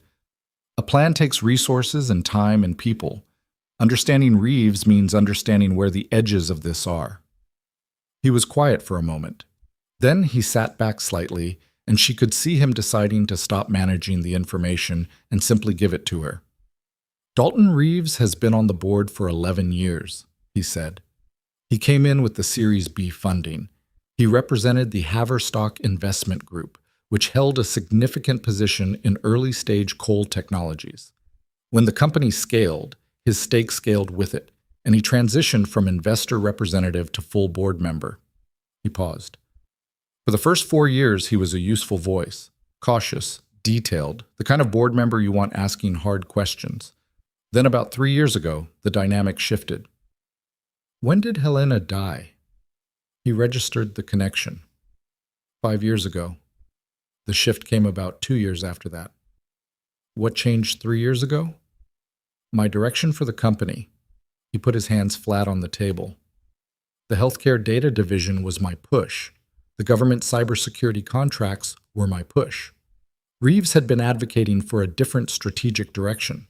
Consumer tech, mass market, the kind of growth model that scales revenue faster, but requires different infrastructure and, in my view, creates different liabilities. We disagreed. I held the position. He had the votes to be loud about it, but not enough to override. He paused. I think he's been planning this for about 18 months. He's been building toward the Shanghai vote specifically? The Shanghai deal is the proof of concept for everything I've built in the past 3 years. If it goes through, the board direction is set for another 5 years at minimum. If it fails, or if I lose the vote, someone else sets the direction. He said it without drama, just fact. He doesn't want to run the company himself. He wants someone he can direct. Who's his candidate? A man named Gordon Sable. Currently runs a mid-sized tech firm in Austin. Reeves has been cultivating him for 2 years. He looked at the window. Sable's a competent operator. He'd take the company in a completely different direction than I would, but he's not incompetent. He's just... He stopped. Not you, Emma said. Not what I've been building toward. He said it carefully, like the distinction mattered. It's not ego. The direction of this company has real consequences for the people who use our products and the people who work here. The healthcare data work. We're in the middle of deployments that affect patient outcomes in 4 hospital systems. If we abandon that infrastructure halfway through, it's not just a strategic loss. People get hurt in ways that don't show up in quarterly reports. She looked at him. This was the thing she'd been finding harder and harder to bracket. The way he talked about the work. Not like an asset, like a responsibility. Okay, she said. So Reeves has a plan and he's been executing it. The photograph is the final move before the vote. What do we have to counter it? The forensic analysis, he said. Financial records. There are payment trails in Reeves's board expense accounts that our legal team has been quietly documenting for 6 weeks. Nothing conclusive on its own, but in context, he paused. And the security footage from the garage. The actual footage, not the composite. We can demonstrate that the people in the image were never in that location together. How? Because I know where I was that evening, and there are records, building access logs, the building's own security system, my assistant's calendar. That placed me elsewhere. The image was constructed using footage of me entering the garage at a different time on a different day. Our security team can document the frame splice. Do it, Emma said. Document everything, every piece of it. She paused. And I want to see the payment trail. He looked at her. Why? Because I want to understand what we're presenting, she said. Not so I can explain it. Your legal team does that.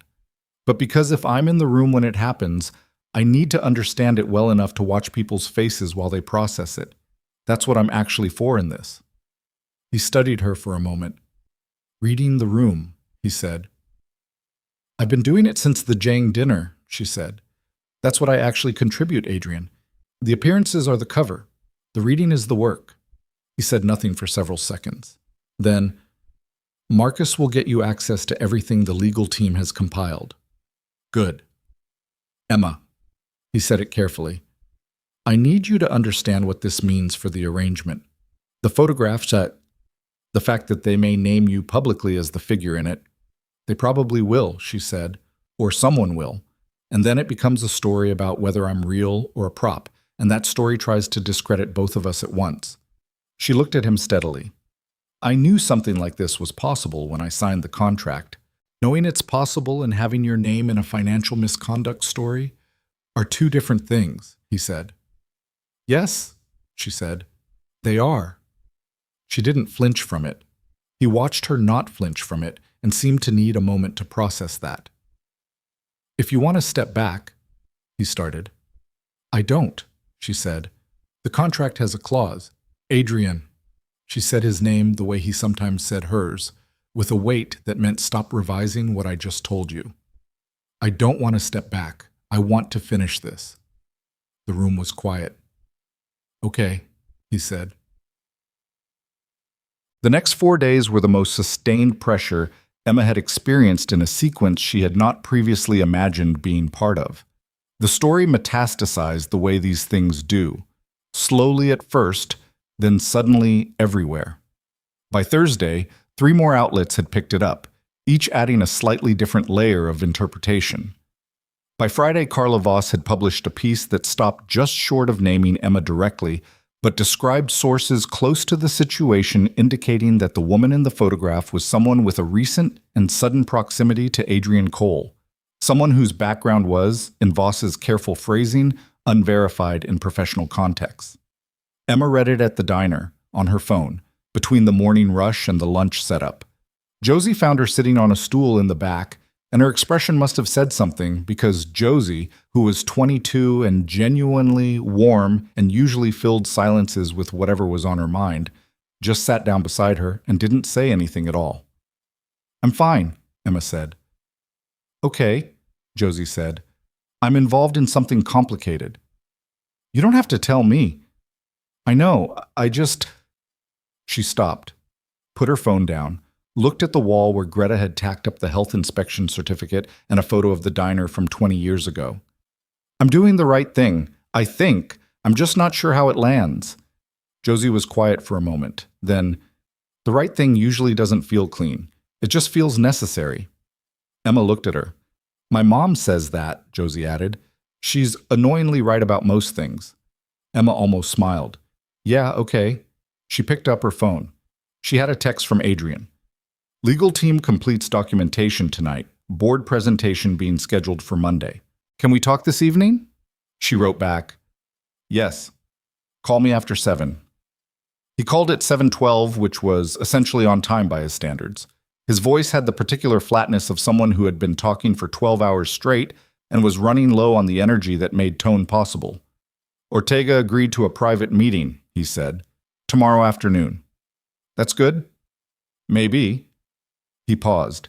"He said he needed to hear it directly from me, which means he's still persuadable. But he also said he'd been getting significant pressure from other board members to wait for the investigation." What investigation? There's no investigation. Reeves is pushing for an internal board review of the photograph before the vote. He's framing it as due diligence. His voice was careful. If he gets enough board members to agree to delay the vote pending a review, he buys himself more time to damage the narrative and we lose the window. Emma sat on her bed with her feet on the floor and her free hand flat on the mattress, grounding herself in the physical reality of the room. What does Ortega need to hear? The evidence, the forensic analysis, the payment trails, the access logs. All of it. He needs to see it before the board meeting. Yes. Then show him everything, she said. Don't manage what he sees, give him all of it and let him reach his own conclusions. He won't trust a presentation that feels curated. A silence. That's a risk. If there are elements that read ambiguously. Adrian. She said it quietly, firmly. Ortega sat through the Zhang dinner watching you for 3 hours. He's been in rooms with you for years. He's not convinced by the photograph. He's confused by it, which is different. Give him the truth unfiltered and trust that he can tell the difference. The moment you filter it for him, he'll feel it. Another silence. Longer this time. You're right, he said, and then quietly, I keep wanting to control the narrative even with the people who might be on our side. I know, she said. It's a hard habit to break when you've been managing things alone for a long time. He was quiet for a moment. When he spoke again, his voice had changed very slightly.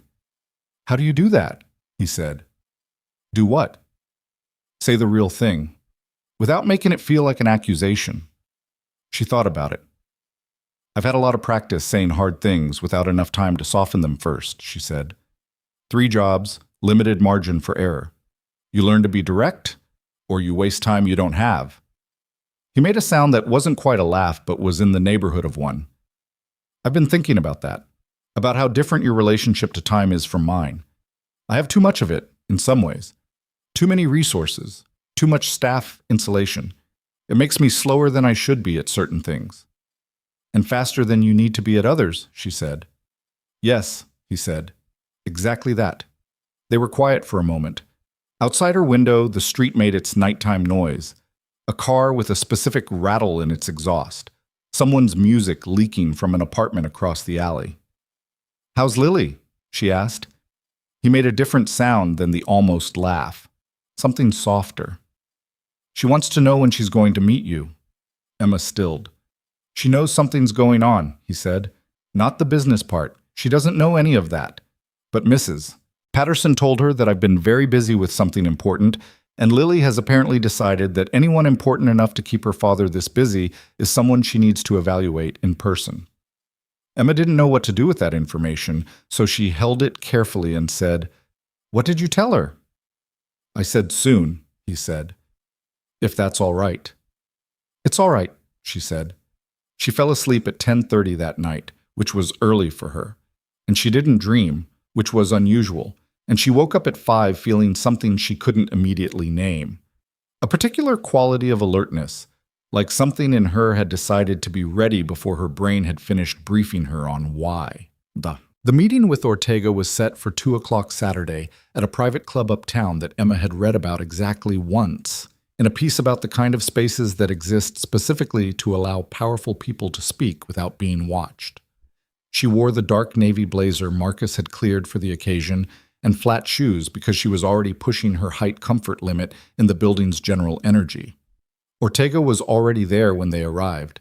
He was seated at a corner table, and he looked like a man who'd had a difficult week. Not shaken, but carrying more visible weight than he'd had at the Jang dinner. He shook Adrian's hand, and then Emma's, and looked at both of them with the expression of someone trying to triangulate truth from 2 sources simultaneously. "Thank you for meeting," Adrian said. "You didn't give me much choice," Ortega said, not unkindly. "When you said unfiltered, I assumed you meant something specific." "I did." Adrian opened the portfolio on the table and turned it toward Ortega. "Everything we have, in the order we found it." Ortega looked at the portfolio, then at Adrian.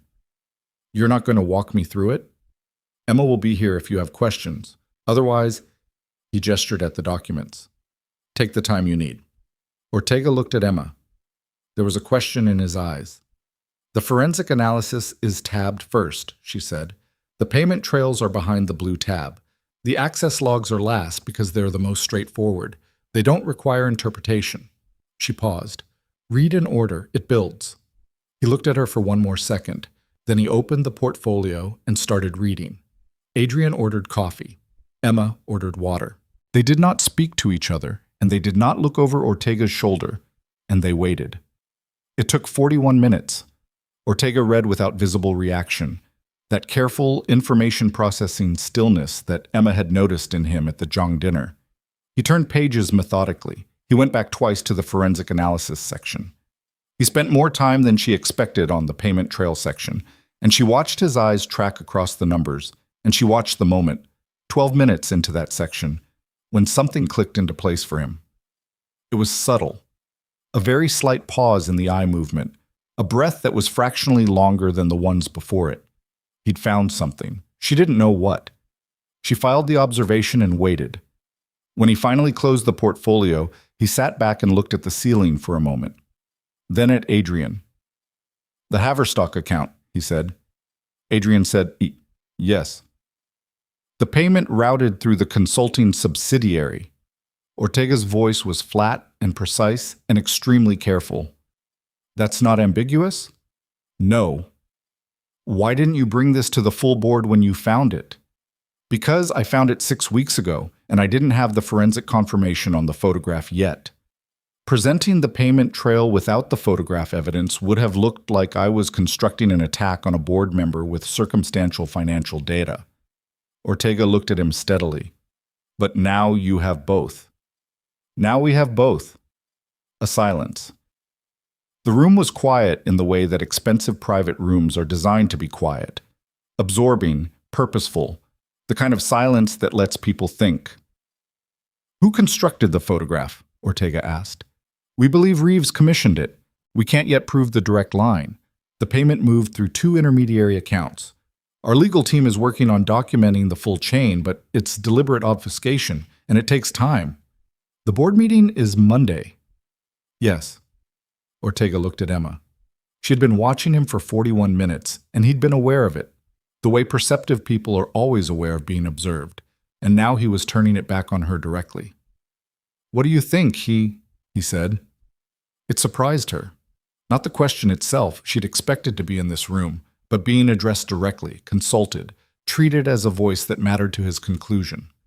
"I think you already know," she said. "You found what you were looking for in the payment trail. The rest is process." He was quiet for a moment. Then, "You've been in every room where this has moved." It wasn't a question.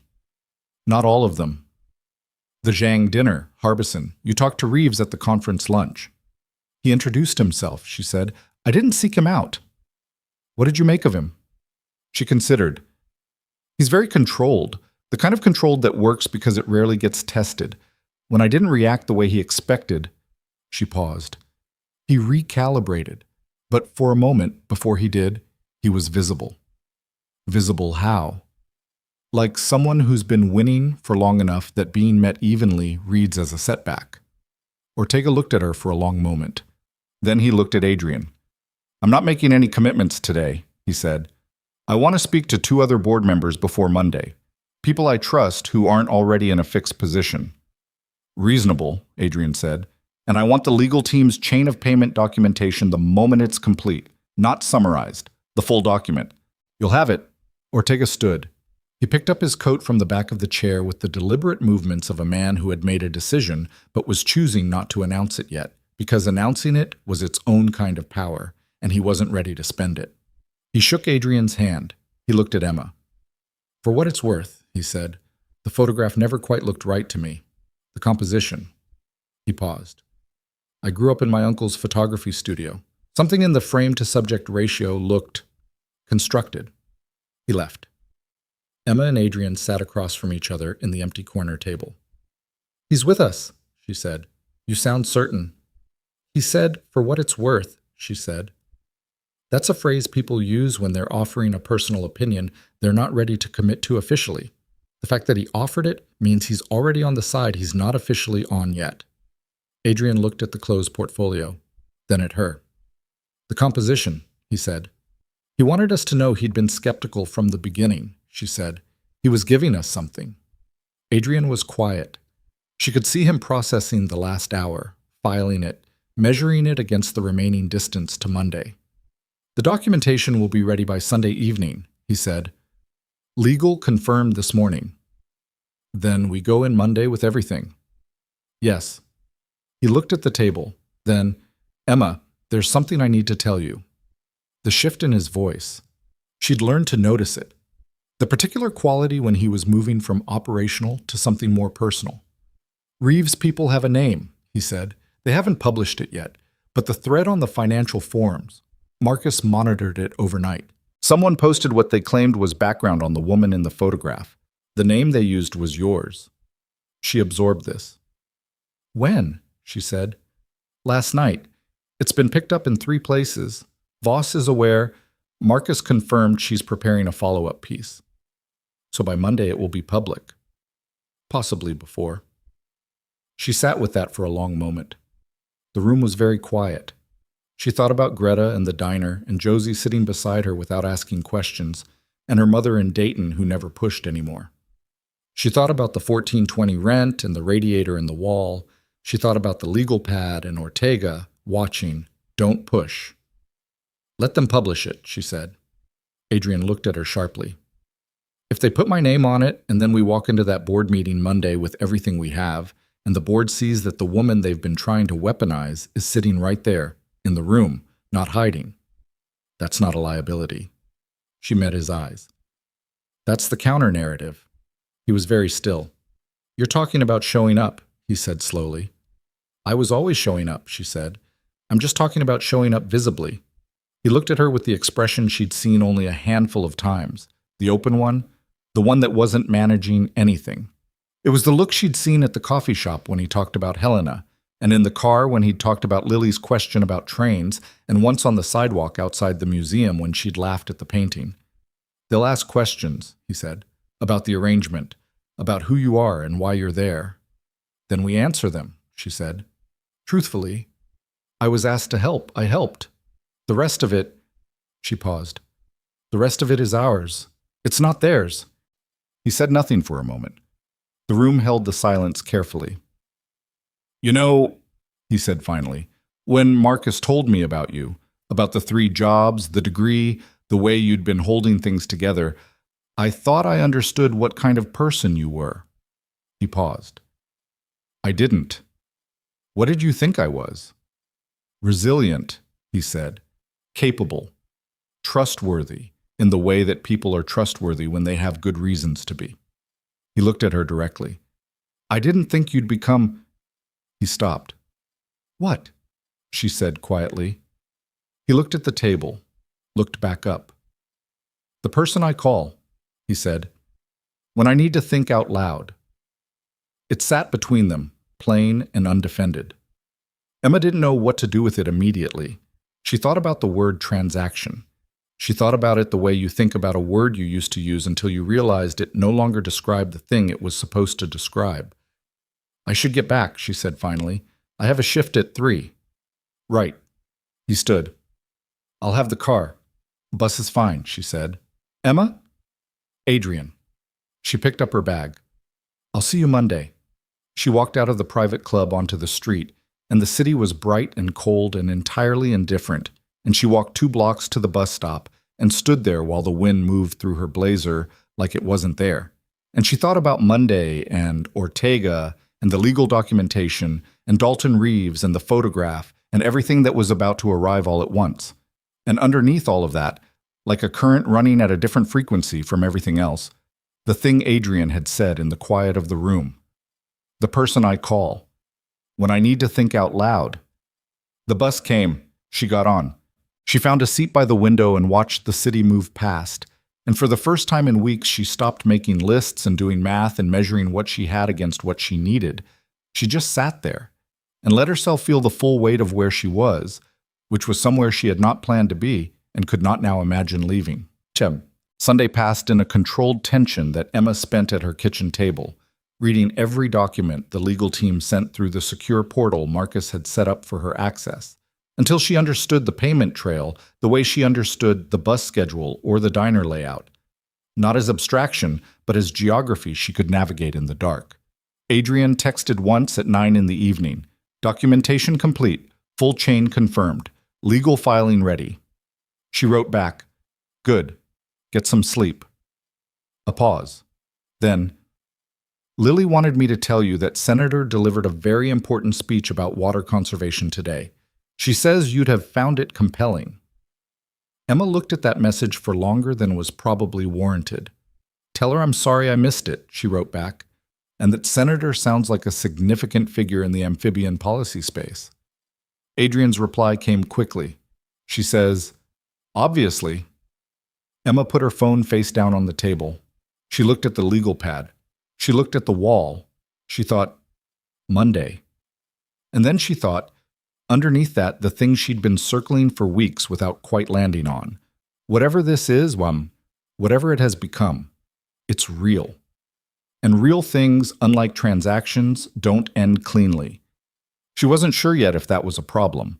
She thought, sitting in her studio apartment with the radiator clanking and the legal pad full of her own handwriting and the phone face down on the table with a message about a stuffed frog's policy speech, she thought maybe it wasn't. Monday arrived the way she'd known it would.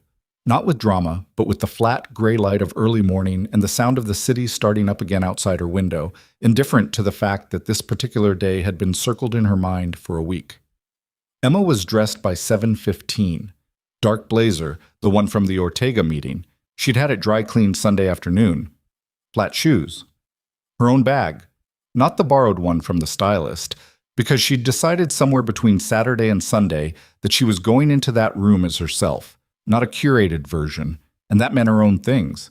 The legal pad was in her bag. She didn't need it anymore. She'd moved past needing notes.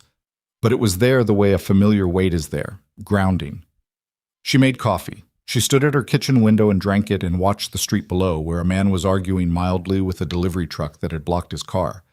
And a woman in a red coat was walking fast with her head down. And a kid on a bike was threading between them both, with the particular confidence of someone who'd been doing this route long enough to know where the gaps were. She thought, today is the day it either holds or it doesn't. Then she finished her coffee, rinsed the cup, picked up her bag, and went. The car Marcus had sent was already at the curb. She got in, and for 3 blocks she was alone, and then it stopped, and Adrian got in. And the shape of him in the seat beside her was familiar now in a way that still surprised her when she let herself notice it. He looked at her. She looked at him. He had slept, which was visible. He'd slept better than she'd expected, which probably meant he'd made his peace with the day and its possible outcomes sometime in the night. The way people do when they've done everything they can do and the rest is no longer theirs to control. The legal team is already set up, he said. Documentation ready for presentation. Priya will manage the technical sequence. Who's in the room? 12 board members. Reeves will be there. I couldn't exclude him without tipping the sequence, and I don't want him getting word before he's in the room." He paused. "Ortega spoke to 2 board members yesterday. He called me last night." "And?" "He didn't tell me what he said to them. He just said he'd made some calls." Adrian looked forward. "That's either very good, or it's enough to hold the line." "It's good," Emma said. "You can't know that." "No," she said, "but Ortega's not a man who makes calls and then shows up to watch things fall apart. That's not why he'd make calls." Adrian was quiet for a moment. Then, "You read people the way some people read financial models." "Financial models are easier," she said. "People leave more visible traces." The car moved through morning traffic, and they didn't talk much after that, which was fine. They'd gotten comfortable in silence over the past weeks in the way that you only do with people you're not performing for anymore. She looked at the city going past. He looked at his phone, then set it down, then picked it up again, then put it in his jacket pocket like he was removing a temptation. "Stop checking it," she said. "Whatever's there can wait an hour." He looked at her. "The story about my name broke," he said. "Last night. Voss published the follow-up." Emma went still. "What time?" 11:40. "After I texted you." He paused. She was careful. She didn't make direct allegations. She said that sources indicate the woman in the photograph has been identified as Emma Hart, 30, a service industry worker who has appeared alongside Adrian Cole at several recent public events, and that questions remain about the nature of her connection to Cole Technologies. Service industry worker. The phrasing was precise. It was meant to land a specific way. "How bad is the spread?" she asked. "As of 6 this morning, significant. 3 more outlets picked it up overnight." He watched her face. "I need you to know that our legal team is prepared to push back and that anything said about you is—" "Don't," she said. He stopped. "Don't manage me right now," she said. Not harshly, just clearly. "I know what they wrote. I know how it was meant to read. I'm fine." She looked at him. "I'm fine. Let's do what we came to do." He held her eyes for a moment, then he nodded once and turned back to the window, and she turned back to hers, and they rode the last 8 minutes in silence that was steady rather than tense. The silence of 2 people who have agreed on the shape of the next hour and are just waiting for it to begin. The boardroom was on the 41st floor. Emma had never been in it before. Her visits had always been the conference rooms, the green room, the lobby. The boardroom was different. It was designed to communicate permanence. Long table in pale wood, chairs upholstered in a gray that cost more than it looked like it did. Windows on 2 sides with a view that on a clear morning like this one went all the way to the water. 12 people were already seated or standing when they walked in. Emma recognized most of them from the briefing documents. Faces she'd studied in profile photographs, names she'd attached to specific positions, specific histories, specific motivations. Ortega was near the far end of the table. He met her eyes briefly and looked away, which told her he was managing his own position and she should do the same. Reeves was at the side of the room, speaking quietly to another board member, a woman named Hartwell, who had been in the fixed negative column of the original briefing. He looked up when Adrian came in. His expression did the thing Emma had observed at the conference lunch, a flicker of recalculation at a speed most people would miss. He looked at Emma. His expression this time didn't flicker. It went carefully, deliberately neutral.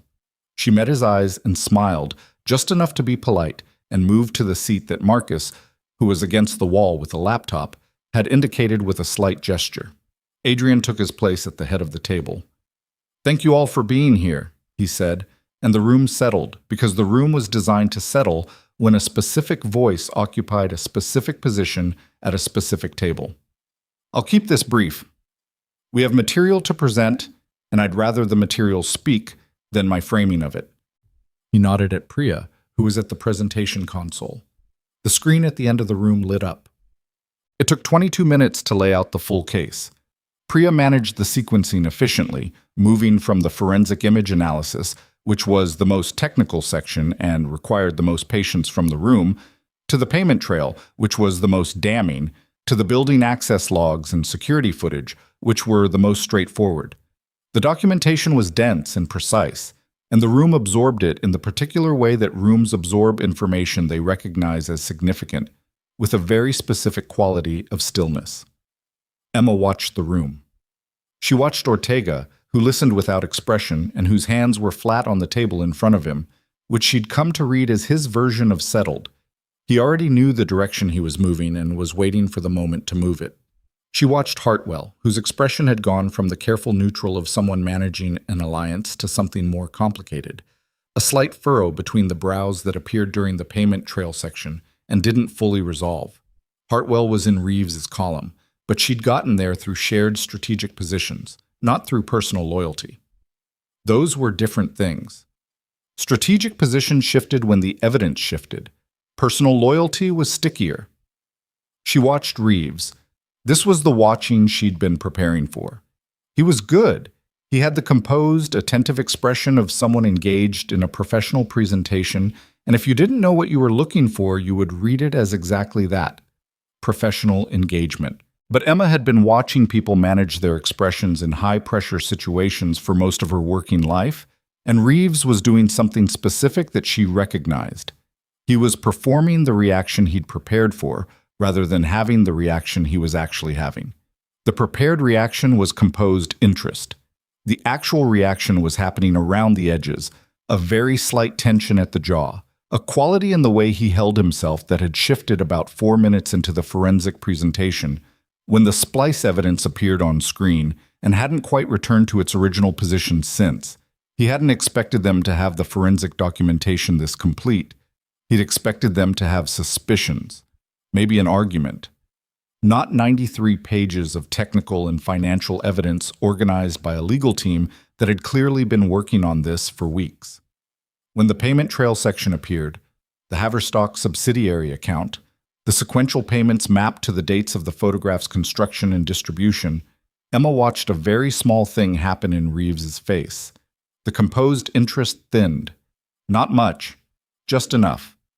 He thought they might have the payment trail, but not the full chain. They had the full chain. Priya finished the presentation. The screen held the final summary page, a clean timeline connecting every piece of evidence in sequence. Adrian said, "I'll take questions." For a moment, nobody spoke. Not out of shock. This wasn't a room full of people who performed shock, but out of the particular pause that happens when information has been received and everyone is privately recalibrating simultaneously, and nobody wants to be the first to show the direction of their recalibration. A board member named Castillo, mid-50s, corporate law background, rarely spoke in meetings, according to the briefing, said, "The forensic analysis, the firm that conducted it, is this the same firm that did the Mercer authentication case last year?" "Yes," Priya said. "Their lead analyst is Dr. Rena Choi. She's testified in 3 federal cases. The methodology used here is consistent with her published work." Castillo nodded slowly, filed it. Hartwell spoke next. "The Haverstock subsidiary. This account, it appears in Cole Technologies' records because Haverstock held an early position in the company." "Correct," Adrian said. "The account was legitimate through the early-stage investment period. Activity dropped to near zero after the board transition. The payments documented in the evidence package began approximately 14 months ago." "What were they for?" Hartwell asked. Her voice was careful and even, but there was something in it, a pulling away from a position she'd been occupying. "The payments are coded as consulting services," Priya said. "The entities receiving them have been investigated by our legal team. 2 of them are shell companies with no documented business activity. The third is a media services firm that was incorporated 8 months ago." The room was quiet. A board member Emma didn't recognize.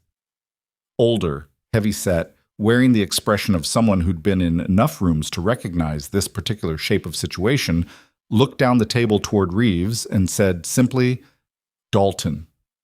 Not a question, not an accusation, just a name, set down on the table like an object that everyone was now going to have to deal with. Reeves unclasped his hands. He recrossed them. He looked at the screen, then at Adrian.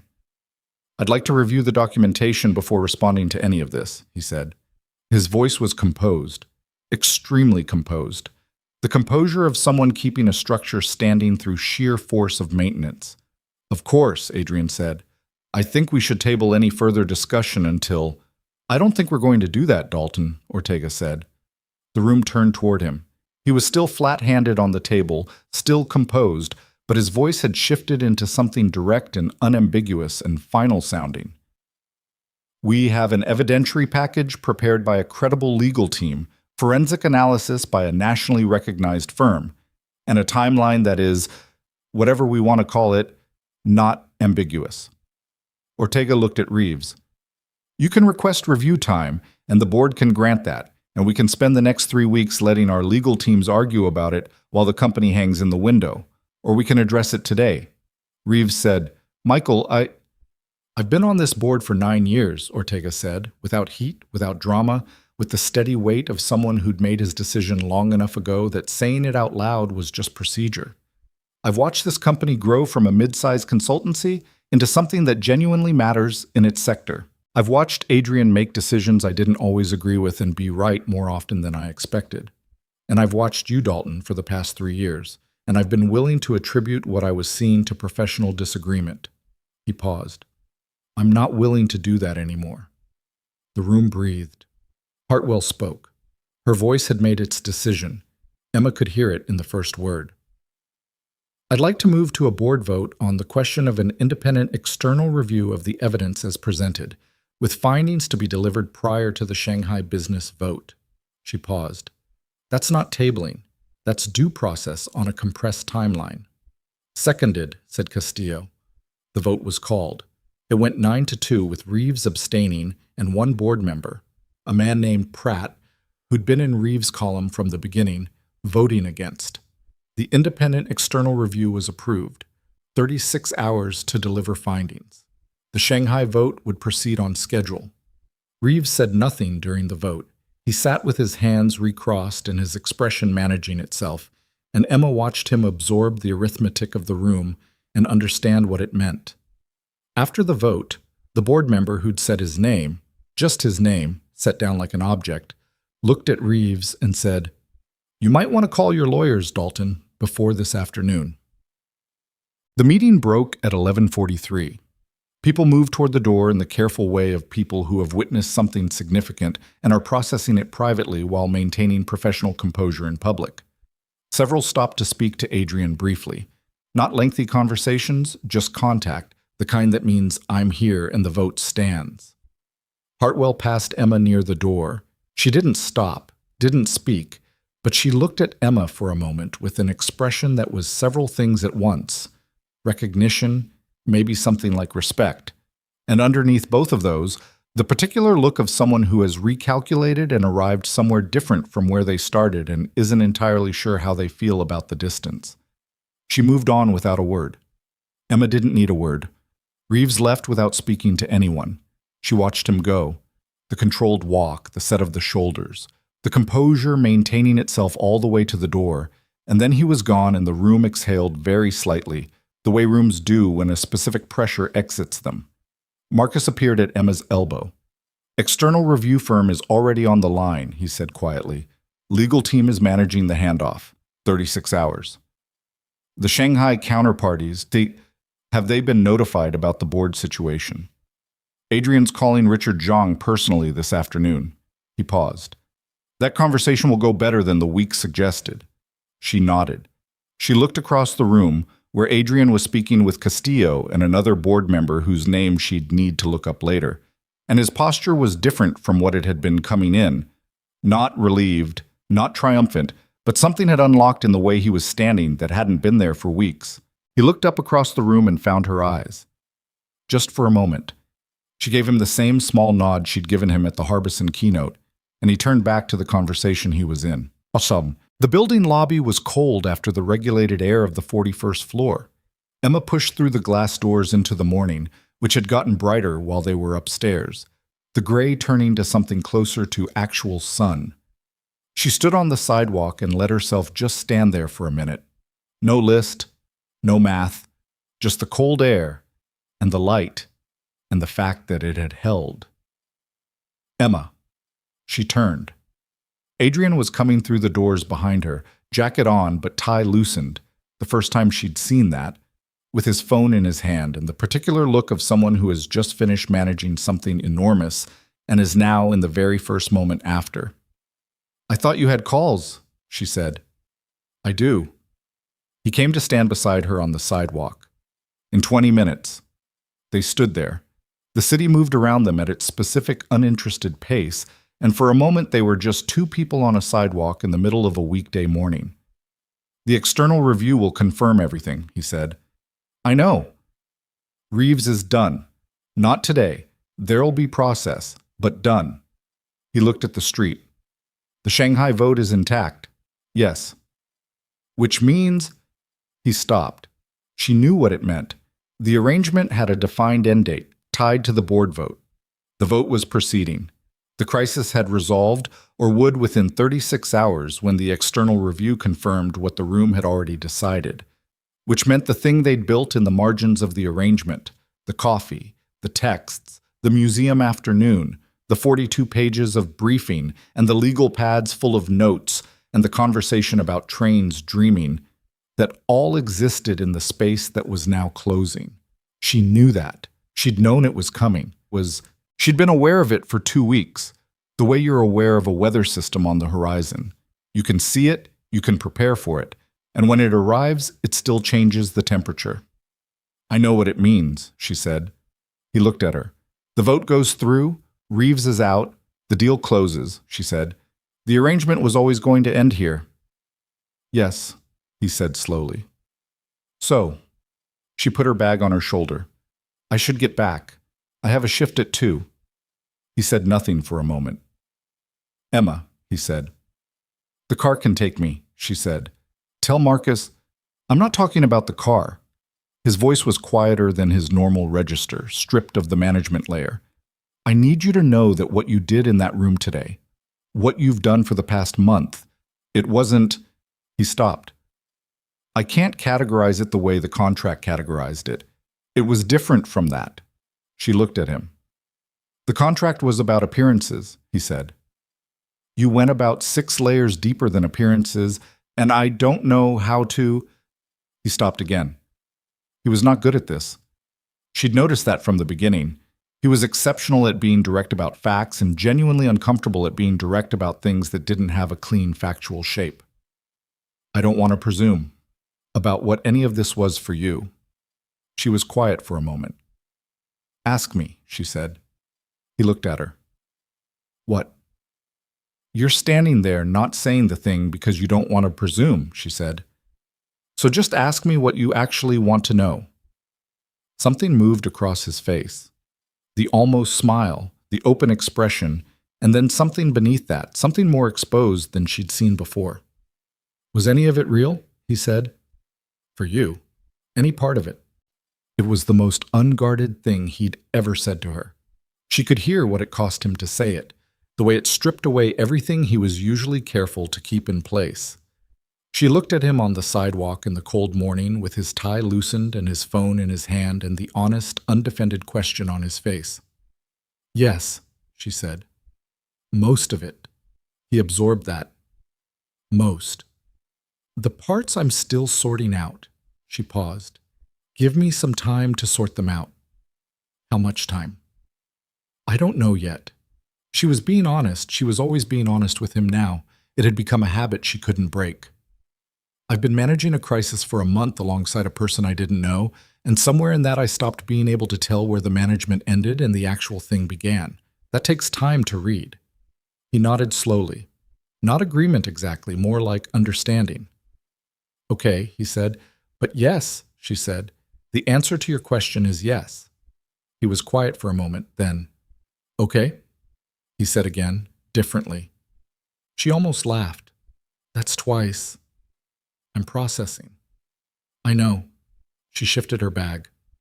"Go make your calls." "Emma." He said her name one more time, the way he said it when he had something he needed to land. "Will you have dinner with me this week? Not for—" He gestured vaguely at the building behind them. "Not for this." She looked at him. "Lily wants to meet you," he said. "She's been asking for 2 weeks, and I've been telling her soon, and she has opinions about my definition of soon." He paused. It would be a dinner at the house. Her, Mrs. Patterson, you, me. Nothing arranged, nothing strategic, just dinner, Emma said. Dinner. She thought about the briefing documents and the emerald dress and the 42 pages and the word transaction and how far it was from where she was standing right now on a sidewalk outside a glass building in a financial district, having just helped dismantle a conspiracy and being asked to dinner by a man who'd spent most of the past month gradually becoming something she didn't have a clean word for. Thursday, she said. Something in his expression settled. Not relief exactly, but the particular quality of someone who'd been holding a thing carefully and has now found a safe place to set it down. Thursday, he said. She turned and walked to the car. She did not look back, which required the same amount of discipline it always did. And this time she was not entirely successful. At the last second, at the door of the car, she glanced back. He was still standing on the sidewalk watching her go.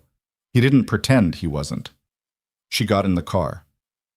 The 36 hours passed with the specific quality of aftermath.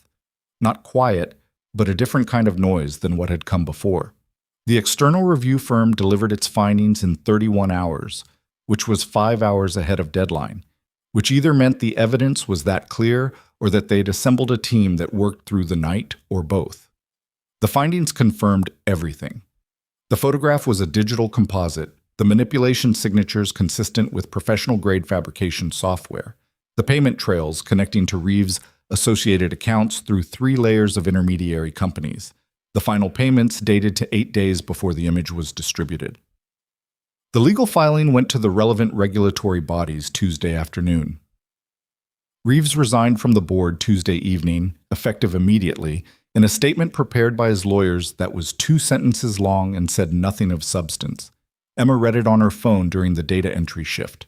She set the phone down and finished the hour she had left and thought about what 2 sentences worth of consequence looked like for a man who'd spent 14 months building toward a specific outcome. The Shanghai vote was rescheduled for Wednesday. It went through 11-0. The board member named Pratt, who'd been in Reeves's column, voted in favor. Emma learned this from a text Marcus sent her at 4:17 Wednesday afternoon. 11-0. Deal proceeds. Thank you, Emma. She was at the dry cleaners. She read the text in the back room where they sorted the garments, standing between a rack of other people's winter coats and a shelf of pressing forms, and she felt something move through her that wasn't exactly relief and wasn't exactly joy, but was somewhere between both of those and steadier than either. She wrote back, "That's good. Tell Adrian." Marcus replied, "He already knows. He's been waiting to hear from you first." She stood there for a moment. Then she went back to work. That evening, Carla Voss published a retraction and a follow-up piece. The retraction was brief and precise. The allegation that Emma Hart was connected to any financial misconduct at Cole Technologies was incorrect, and MarketWire's sourcing had been manipulated by a third party now under regulatory investigation. The follow-up piece was more substantial. It outlined the conspiracy, the forensic evidence, Reeves's resignation, and the board vote outcome. It quoted an anonymous source within the board as saying that the attempt to frame Adrian Cole had, in the end, demonstrated the opposite of what it intended. The photograph was designed to show a man who couldn't be trusted, the source said. What it actually showed was a man worth going to these lengths to take down. Those aren't the same thing. Emma read the piece at her kitchen table at 9 in the evening with her coffee and her legal pad, and she sat with that sentence for a while. The phone buzzed. Adrian. "Did you read it?" he said. "The Voss piece, yes." "The anonymous board source is Ortega," he said. "He told me this afternoon he was talking to her." "It's a good quote," Emma said. "It's an accurate one." A pause. "How are you?" She thought about how she'd felt in the back room of the dry cleaners, between the winter coats and the pressing forms. She thought about the word transaction and how thoroughly it had stopped applying. "I'm okay," she said. "Actually okay." Not the diner answer. She almost laughed. He'd remembered. She'd told him once, weeks ago, that "I'm okay" was what she said at work, on autopilot, and that the actual version was harder to say. He'd filed it, Of course he'd filed it. Actually okay, she said again. For real. Good. He said it quietly. Thursday is still Thursday? Thursday is still Thursday. A pause. Lily has prepared what she describes as a formal agenda. Emma put her cup down. An agenda. For the dinner, topics she wants to cover. She has it written on a notepad. She showed me this evening. The first item is frogs, general overview, and I was not allowed to read past that. Emma looked at the ceiling. Something in her chest was doing the thing it had been doing more and more often over the past weeks. The thing she didn't have a name for that felt like warmth and also felt like terror and was probably both. Does she know? Emma said. She knows I've been spending time with someone, he said. She knows you helped with something important. She doesn't know the details. She's 7. He paused. She asked me if you were nice. I said yes. She said that wasn't enough information. She said she needed to conduct her own assessment. She sounds rigorous. Terrifyingly so. He paused again, and the pause had a quality she recognized. The edge of something he was about to say that mattered. I told her you were the person who helped us when things were very hard, and that you were someone I trusted. She said, he stopped. What did she say? She said, then she's already family. His voice was careful, level, but she could hear what was underneath it. She's 7. She says things and she means them completely, and she doesn't know what they cost yet. Emma sat very still. What did you say to her? She asked quietly. I said she might be right about that. A pause. I said we'd have to see. The apartment was very quiet. The radiator had been silent for 3 days, which was unusual and slightly unnerving, and without it the room felt different, like something habitual had been subtracted and she hadn't adjusted to its absence yet. Adrian, she said. Yes. I'll be there Thursday. She paused. Tell Lily I'm looking forward to the agenda. Tell her I expect a thorough presentation. She was sure she could hear, though she would not be able to prove it, the shape of what crossed his face when she said that. I'll tell her, he said. Good night, she said. Good night, Emma. She set the phone down and looked at the legal pad on the table. The notes from the first briefing were still there, layered under weeks of additions. Ortega, watching, don't push, and Haverstock subsidiary and forensic analysis, Dr. Choi, and in the margin, from the coffee shop Saturday, written while he was telling her about trains dreaming, Lily, Senator, water cycle speech. She looked at that last one for a long time. Then she turned to a new page. She didn't write anything on it. She just turned it and looked at the clean, empty white of it, and felt something she hadn't felt in a very long time. Not the presence of a plan, but the absence of one. The unfamiliar, slightly frightening, quietly extraordinary sensation of not knowing exactly what came next. She closed the legal pad. She got up and washed her coffee cup and turned off the kitchen light and went to bed. The radiator stayed quiet. She fell asleep faster than she had in weeks. 2. Wednesday passed in the way that days pass after a crisis breaks. People who'd been tense began to move differently. Conversations that had been careful loosened slightly. The air in the Cole Technologies building on the 43rd floor had a different quality when Marcus called her mid-afternoon to give her the final numbers from the regulatory filing. Thursday came. Emma stood in front of her mirror at 6:15 in clothes that were her own. Not the stylist choices, not the event wardrobe, just hers. And she looked at herself for a moment. She thought about the first day she'd come to this building in a diner uniform with a ketchup stain on the sleeve and shoes whose left sole was separating at the toe. And she thought about the 43 floors and the number on the page Marcus had slid across the table and the word transaction, which she'd used like a life jacket until the water it was keeping her out of turned out to be somewhere she actually wanted to be. She picked up her bag, her own bag. She turned off the kitchen light. In the lobby of her building, her phone buzzed. A text from an unknown number which made her pause before she realized it was a number she'd never added to her contacts. She opened it. Hi. My dad gave me this number. I'm Lily. I want you to know I've reviewed your public profile, Dad helped. And I have some follow-up questions about your communications background because I think media relations might be relevant to amphibian conservation advocacy, and I'd like to discuss this at dinner. Also, Senator has prepared a brief remark. See you soon. Senator Cole, dictated to Lily Cole. Emma stood in her lobby and read the message twice.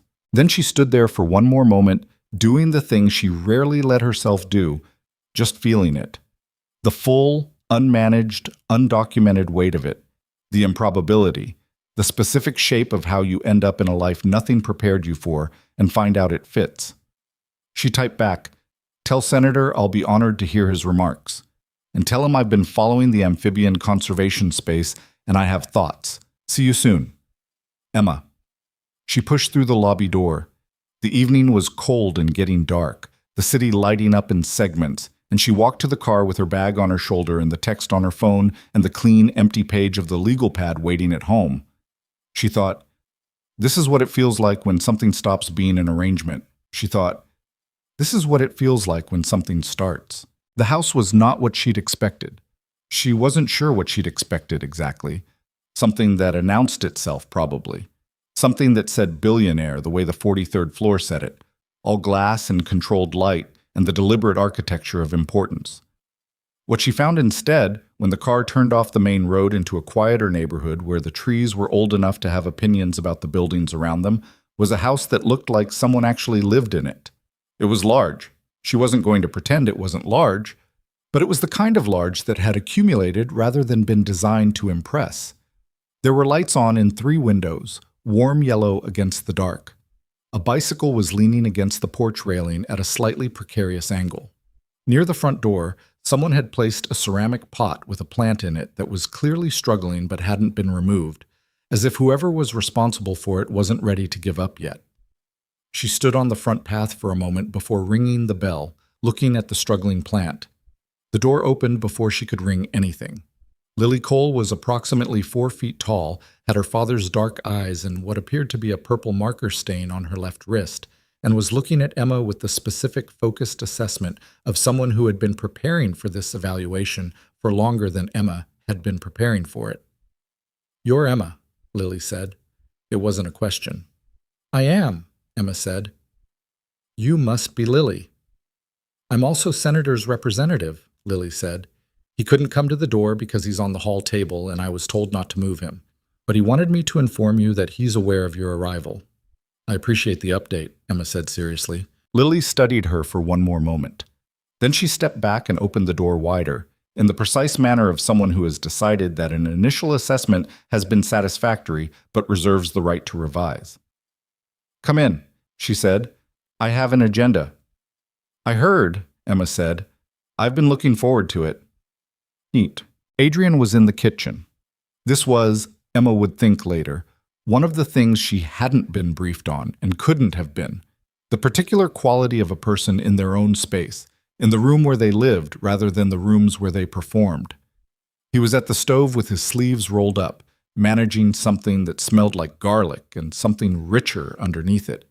And he looked up when she came in, and there was a moment where neither of them said anything, and the moment had a very specific weight. The weight of all the weeks between the first day in the elevator and this kitchen on a Thursday evening. "You made it," he said. "You expected otherwise?" "No." A pause. "Mrs. Patterson had a family commitment, so it's just us tonight. I hope that's—" "It's fine," Emma said. "I'm cooking," he said, which was self-evident, and then he seemed to hear himself saying the self-evident thing and added, "I should warn you that I'm competent, but not, I wouldn't call it extraordinary." That's a very specific self-assessment. "I try to be accurate." Lily appeared at Emma's elbow. She had a notepad. The notepad was spiral-bound and had a frog sticker on the cover. "We should do the agenda before dinner," she said, "so we're not distracted by food." Adrian looked at Emma over Lily's head with an expression that said, "I told you, and I'm sorry, and I'm also not sorry simultaneously." "Lead the way," Emma said to Lily. They sat at the kitchen table, Emma and Lily across from each other, Adrian at the stove maintaining a respectful distance from the agenda, and Lily opened the notepad to the first page with the focused ceremony of someone conducting an important proceeding. Item 1, Lily said. Frogs, general overview. Go ahead, Emma said. Do you know anything about frogs already, or should I start from the beginning? I know a moderate amount, Emma said, but I'd like to hear your overview. You probably know things I don't. Lily considered this. What do you know? Glass frogs have translucent skin. You can see their organs. Their hearts beat visibly. Emma paused. The poison dart frog has aposematic coloring. The bright colors are a warning to predators. And the wood frog can survive being frozen during winter, which I still think sounds impossible. Lily stared at her. You knew about the wood frog, Lily said. I looked it up, Emma said. Why? Because you were going to ask, Emma said. Lily turned to look at Adrian at the stove. Adrian was looking at the wall above the range with an expression of profound innocence. Dad, Lily said. She looked up frogs. Did she? Before coming here, Lily turned back to Emma. The assessment in her eyes had shifted, not completely, but definitively. That's actually very considerate. I thought so, Emma said. Lily made a small note on the notepad. Emma couldn't read it from across the table, but the act of noting felt significant. I'm going to move item 1 to a more advanced overview, Lily said, since you already have foundational knowledge. Is that okay? That's more than okay, Emma said. The advanced overview took 22 minutes and covered the wood frog's cryoprotection mechanisms, the breeding habits of the Suriname toad, which Lily described with the clinical enthusiasm of someone who found the deeply strange simply interesting rather than alarming, and a detailed explanation of why Senator had been named Senator, which expanded considerably from the version Adrian had told her weeks ago and included the information that Lily had watched 3 congressional hearings since then and had opinions about committee procedure. He doesn't filibuster, Lily said. That's his main strength as a senator. He just listens and then says the important thing. That's actually a rare quality, Emma said. I know. Lily looked at the stuffed frog on the hall table, visible through the kitchen doorway. He's very good at his job. Adrian set plates on the counter behind them. The something with garlic had resolved into pasta with what appeared to be a proper sauce, and bread that was from a bakery but had been heated in the oven, and a salad that he'd clearly spent time on. It wasn't extraordinary by the self-assessment, but it was real, and it was made for people who were going to eat it, and that counted for considerably more than extraordinary in Emma's current experience of the world. Item 2, Lily said, turning a page. Is there a break for dinner? Adrian asked. After item 2, Lily said. Item 2 is short. She looked at Emma. Do you make my dad less worried? The kitchen went very quiet. Emma looked at Lily, at the completely earnest, completely direct face of a 7-year-old who had not yet learned that some questions are supposed to be asked sideways. Why do you ask that? Emma said carefully. He worries, Lily said, with the matter-of-fact tone of someone reporting an observable fact. He thinks I don't notice, but I notice. He gets a specific face when he's worried, like he's looking at something far away that isn't there. She paused. He had that face a lot, and then he had it less, and then things got bad again, and he had it a lot. And now, she considered, less again. She looked at Emma. I think that's because of you, but I wanted to check. Emma was aware, in her peripheral vision, that Adrian had gone very still at the counter. She looked at Lily. She thought about the right answer and the true answer, and whether those were the same thing, and she decided, because this was Lily, who deserved real things, that they were. I think we made each other less worried, Emma said. Him about his work, and me about… She paused. About a lot of things. Lily absorbed this with the seriousness it deserved. Then she made another note on the notepad. Okay, she said. That's good. She closed the notepad. We can eat now. They ate at the kitchen table because Lily had decided the dining room was too echoey for conversation, which Emma privately agreed with. The pasta was good, genuinely good, competent shading towards something better when you weren't paying close attention to it, the way honest cooking sometimes surprised you. Lily talked through most of dinner about a book she was reading about migratory patterns in Central American tree frogs, and then about her class at school where they were studying the water cycle, which she found interesting primarily because Senator had already covered it in his earlier speech, and it was validating to have the curriculum agree. Adrian ate and listened and occasionally said something that made Lily reconsider a point, and once he said something that made her say, "That's actually a good argument, I'll think about it," which he received with visible satisfaction. Emma watched them. She ate her pasta and watched a man and his daughter navigate each other with the particular combination of friction and ease that meant they'd been working out how to be in each other's lives for a long time. That there had been hard evenings and silly evenings and boring evenings, and the kind of evenings that cracked you open, and that all of those had accumulated into this: a kitchen table, a pasta dinner, a spiral notepad with a frog sticker.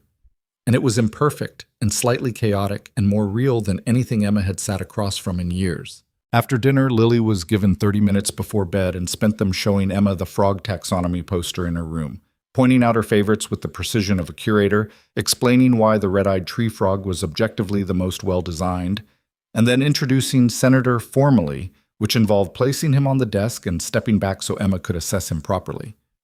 Emma assessed him properly. "He looks like someone who takes his responsibilities seriously," she said. Lily nodded, satisfied. "He does. He's very reliable. The best senators are."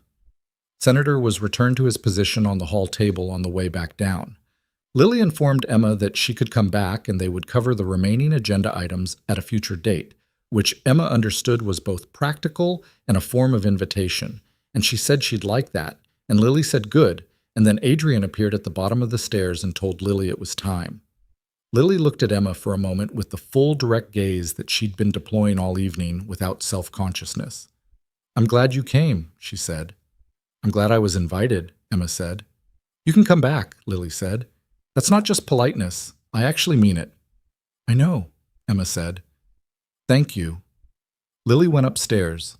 Adrian followed to do the bedtime routine, and Emma sat in the living room and looked at Senator on the hall table and listened to the sounds of the house. Water running, a door, Lily's voice asking something, Adrian's voice answering, a pause, Lily's voice again with the specific rhythmic quality of a story being negotiated. 23 minutes later, Adrian came back downstairs. He sat on the other end of the sofa and looked at the coffee table and then at Emma, and said nothing for a moment. "She asked whether trains dream," he said. Emma looked at him. "That's her question every few weeks," he said. "She asks it again because she's not satisfied with any answer yet. She says the question is still open." He paused. "Tonight she said that she asked you once. She told me she thought of you when she asked it. And then she corrected herself and said she hadn't asked you yet, but she'd been wondering what you'd say." "What did you tell her?" Emma asked. "I said she should ask you herself." Emma was quiet for a moment. "What do you think?" she said. "About trains." He looked at the coffee table. "I think—" He stopped. "I think that anything that carries people from one place to another for long enough probably picks up something of the journey, whether that's dreaming or just weight, accumulated weight." He paused. "I think some trains have been carrying more than cargo for a long time, and probably they go somewhere in the night when no one's watching." She looked at him. "That's a better answer than yours was the first time," she said. He looked up. "You remembered what I told her?" "I remember most things you've said," she said, simply, without making it more than it was. "I pay attention." The room was quiet. Outside, the neighborhood was doing its nighttime thing. A dog somewhere, a car passing slowly, the old trees settling into whatever old trees did in the dark. "Emma," he said. "I know," she said. "You don't know what I was going to say." "You were going to say that the arrangement is over," she said. "That the contract period has ended. That the vote went through and Reeves is gone and the crisis is resolved and technically there's no professional reason for us to—" "That's not what I was going to say," he said. She looked at him. "I was going to say that I don't know how to do this," he said. "The next part, whatever this is, I'm not—" He stopped. "I haven't been good at this since Helena. I've been good at the company and at Lily, and I have been genuinely, consistently bad at the parts of life that don't have clear parameters." He looked at her. "I need you to know that going in, that I'll get things wrong, that I'll be too controlled at the wrong moments and not controlled enough at others, and that I will sometimes prioritize the wrong thing and need to be told. Emma looked at him for a long moment. "I know," she said. "You're not easy." "No. And I'm not uncomplicated," she said.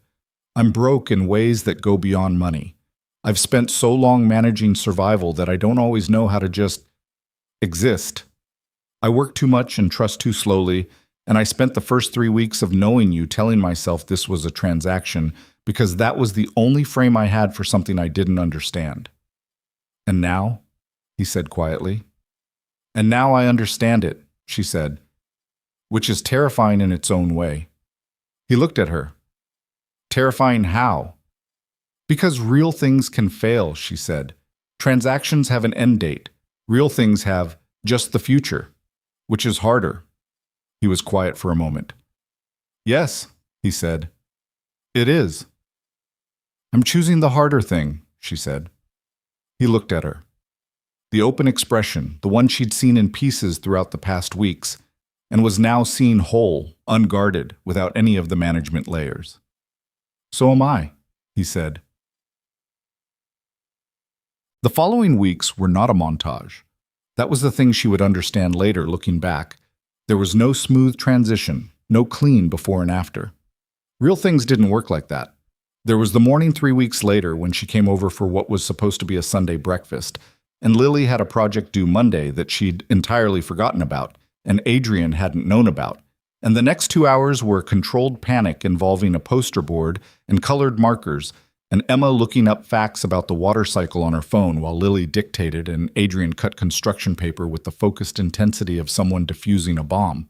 And the project was finished at 11:47 and was genuinely pretty good considering, and Lily declared it excellent and went to watch television and left Adrian and Emma standing in the kitchen surrounded by marker caps and paper scraps looking at each other. "Does this happen often?" Emma asked. "More than I'd like," he said. "She has her father's relationship with preparation timelines." He looked at her. "That's true," she said. He conceded it with a look. There was the evening Emma's mother called, and Emma, for the first time, actually told her something real.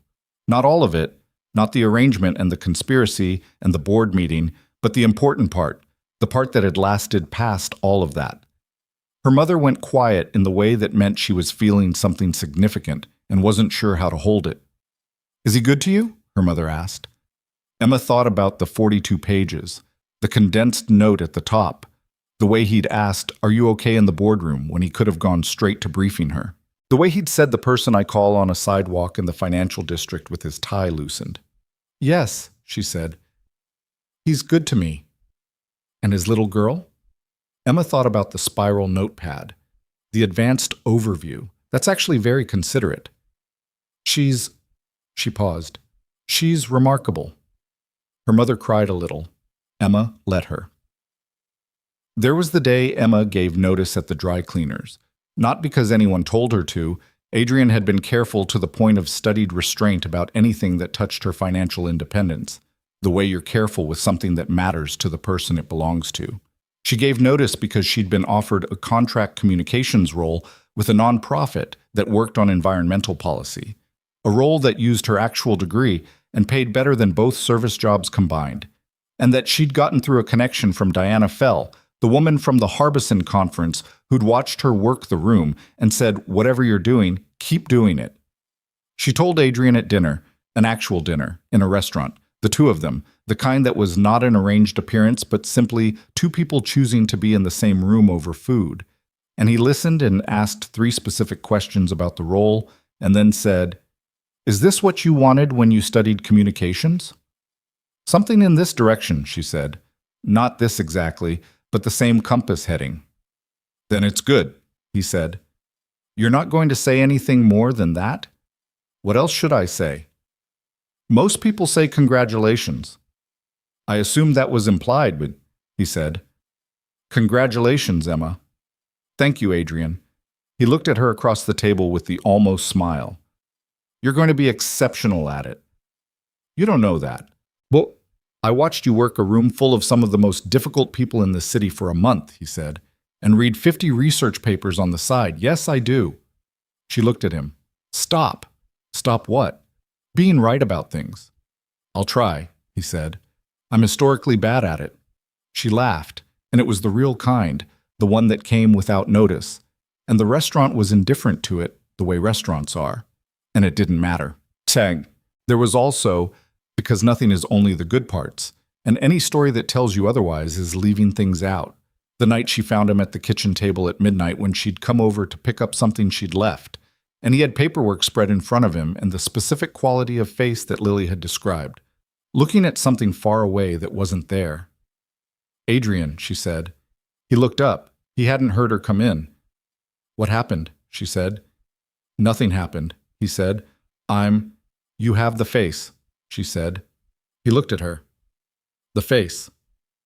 Lily's description, looking at something far away. She pulled out a chair and sat across from him. What is it? He was quiet for a moment. He looked at the paperwork, which appeared to be financial projections for the next fiscal year. Then he said, There are days when I think about what the company was supposed to be, what I was building toward when Helena was alive, and we used to talk about it at this same table, actually, and she'd tell me which parts were realistic and which parts were... He stopped. Emma said nothing. She waited. I built most of it, he said, most of what we talked about. And there are days that feels like the best thing, and there are days it just... He stopped again. It just reminds me of what I was building it for and who isn't here to see it. The kitchen was very quiet. I know that doesn't go away, Emma said. I'm not under the impression it goes away. No, he said. And I'm not trying to... She paused, finding the words. I'm not trying to be a replacement for something. I know that's not what this is. He looked at her. I know you know that. I just want you to be able to say it, she said. The real version, when it's heavy. You don't have to manage it around me. He looked at the table for a long moment. Then, it's heavy some nights, he said. Tonight it's heavy. Okay, she said. She got up and made tea. She'd learned where everything was, and she sat back down and they sat at the midnight table with the paperwork and the tea and didn't fix anything, because some things aren't fixed. They're just carried differently with more hands. That was also the night she understood something she hadn't been able to name before. That choosing someone is not a single moment. It's a sequence of smaller moments, most of them undramatic, some of them difficult. And the choosing is in showing up for those too. Not just the crisis, not just the board meeting and the photograph and the 36-hour countdown, but the midnight table and the forgotten project and the question about trains that doesn't have an answer yet. She drove home that night thinking about that, about how the arrangement had been neat and defined and she'd held it at arm's length precisely because of that, because something with an end date was safer than something without one, and how she'd ended up here anyway, in the after, which had no end date, which was harder and better and considerably more real. She thought about what she'd said to Lily's question. We made each other less worried, and she thought about how that was true and also not the whole truth. The whole truth was that they'd made each other something more than less worried. They'd made each other possible in ways that would have been difficult to anticipate from a 43rd floor conference room with a contract between them and a number on a page.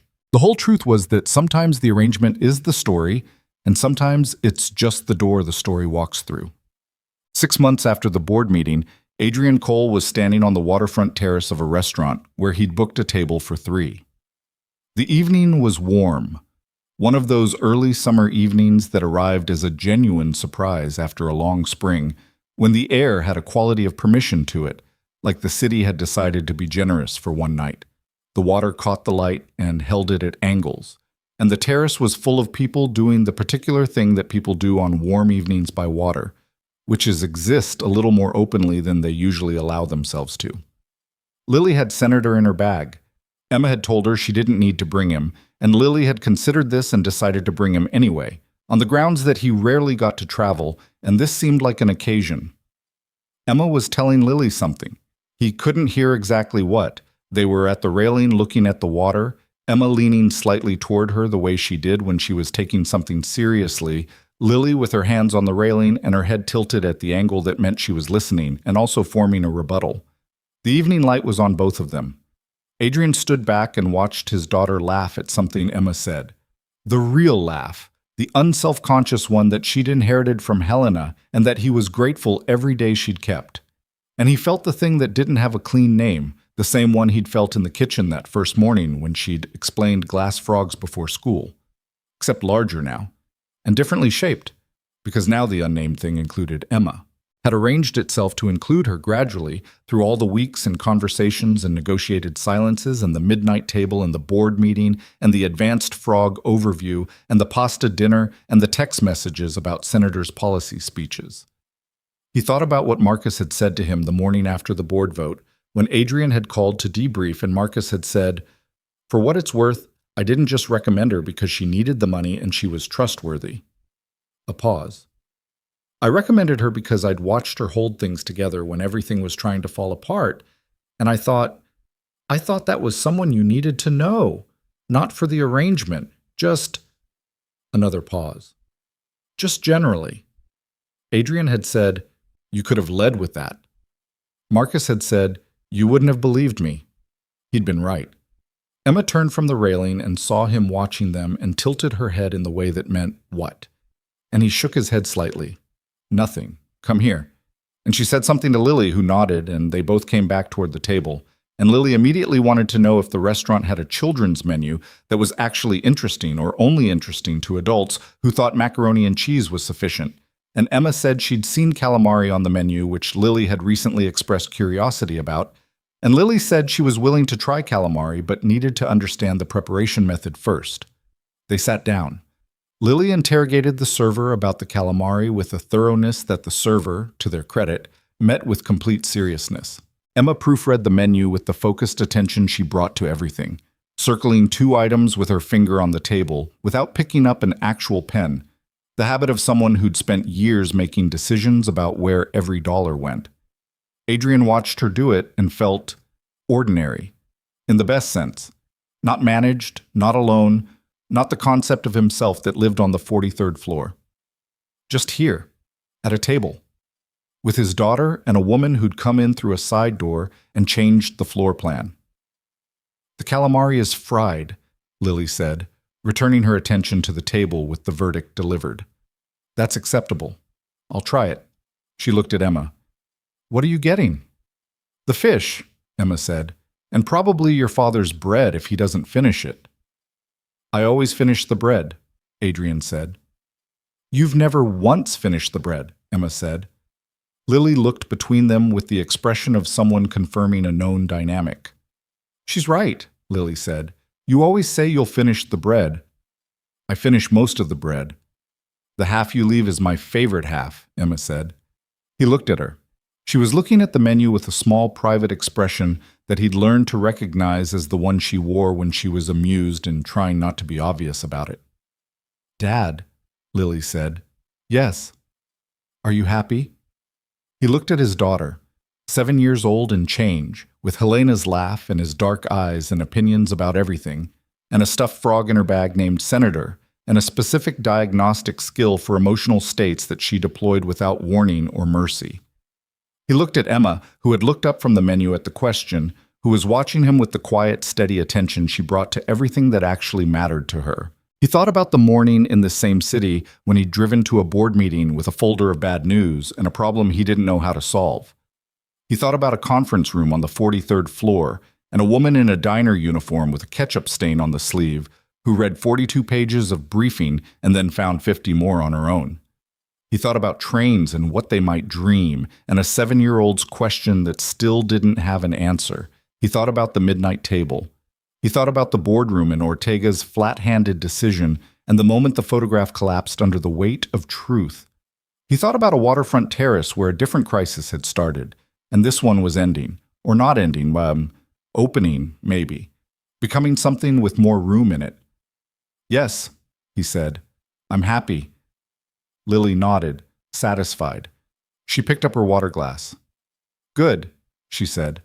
"That was item 3 on my agenda. I forgot to ask at dinner." She looked at Emma. "Are you happy?" Emma looked at Lily. She looked at Adrian.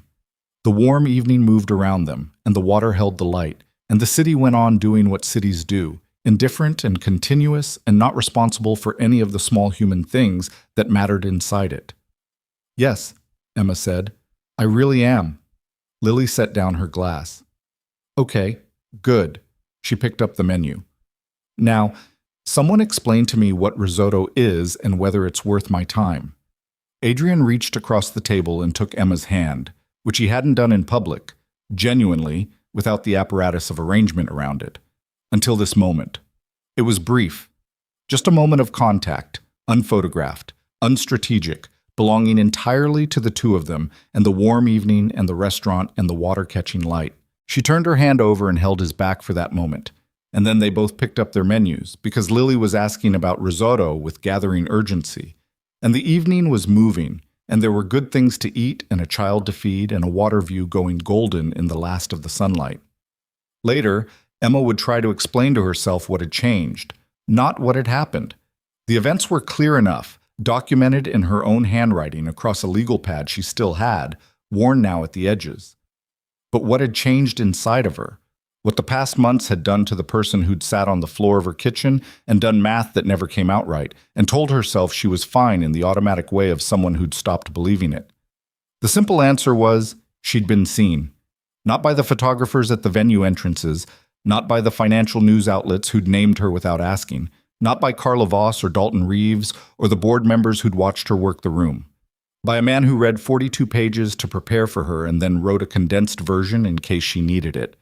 By a child who put her on an agenda and made notes in a spiral pad. By a Tuesday morning on a bus when a text about a stuffed frog's water cycle speech had made her smile in a way she hadn't smiled in longer than she could precisely measure. She'd walked into a transaction and found something that had no end date and more room in it than anything she'd been able to imagine from a studio apartment with a clanking radiator and rent that outpaced everything else. The radiator, she would learn much later, had stopped clanking in March because the pipe that caused it had finally corrected itself under pressure. A structural adjustment, the building super explained, that happened sometimes with old systems. Nothing had actually been trapped inside the wall. It had just been the sound of something working too hard for too long, and then it settled, and then it was quiet. She thought about that sometimes. She thought about how the things that make the most noise aren't always the things in crisis. Sometimes they're just the things that have been holding on alone, and the noise is the sound of effort, and the quiet comes when the weight gets shared. The evening wound down the way good evenings do. Slowly, without anyone wanting to be the one to end it. Lily ate 3 pieces of calamari and declared it acceptable, which was high praise. The bread was not finished, as predicted. Senator attended the dinner from inside the bag and was briefed on its highlights afterward by Lily, who provided a thorough summary on the drive home. Emma sat in the back seat beside Lily, who was fighting sleep with the determination of someone who has things left to say, and Adrian drove, and the city passed in its familiar nighttime arrangement of lights and motion, and Emma looked out the window at all of it, the streets she'd walked for 6 years, the bus routes she'd memorized, the buildings that had been backdrops to a harder version of this life. And she felt, simply and without performance, that she was in the right place. Not because it was easy. It wasn't. Nothing real was easy, and she knew that better than most, and she was not under any illusion that the hard parts were behind her. There would be more midnight tables, more mornings that didn't cooperate, more moments of miscommunication and badly timed silences, and the specific friction of 2 people who'd both spent a long time working things out alone, still learning to let someone else carry part of the weight. But she was choosing it, with full information, with open eyes, with the understanding that choosing something hard and real was different from surrendering to it. And that was the thing, she thought, looking at the city going past, with Lily's head drooping finally toward her shoulder and Adrian's eyes finding hers briefly in the rearview mirror. The thing nobody tells you about the life you don't plan for.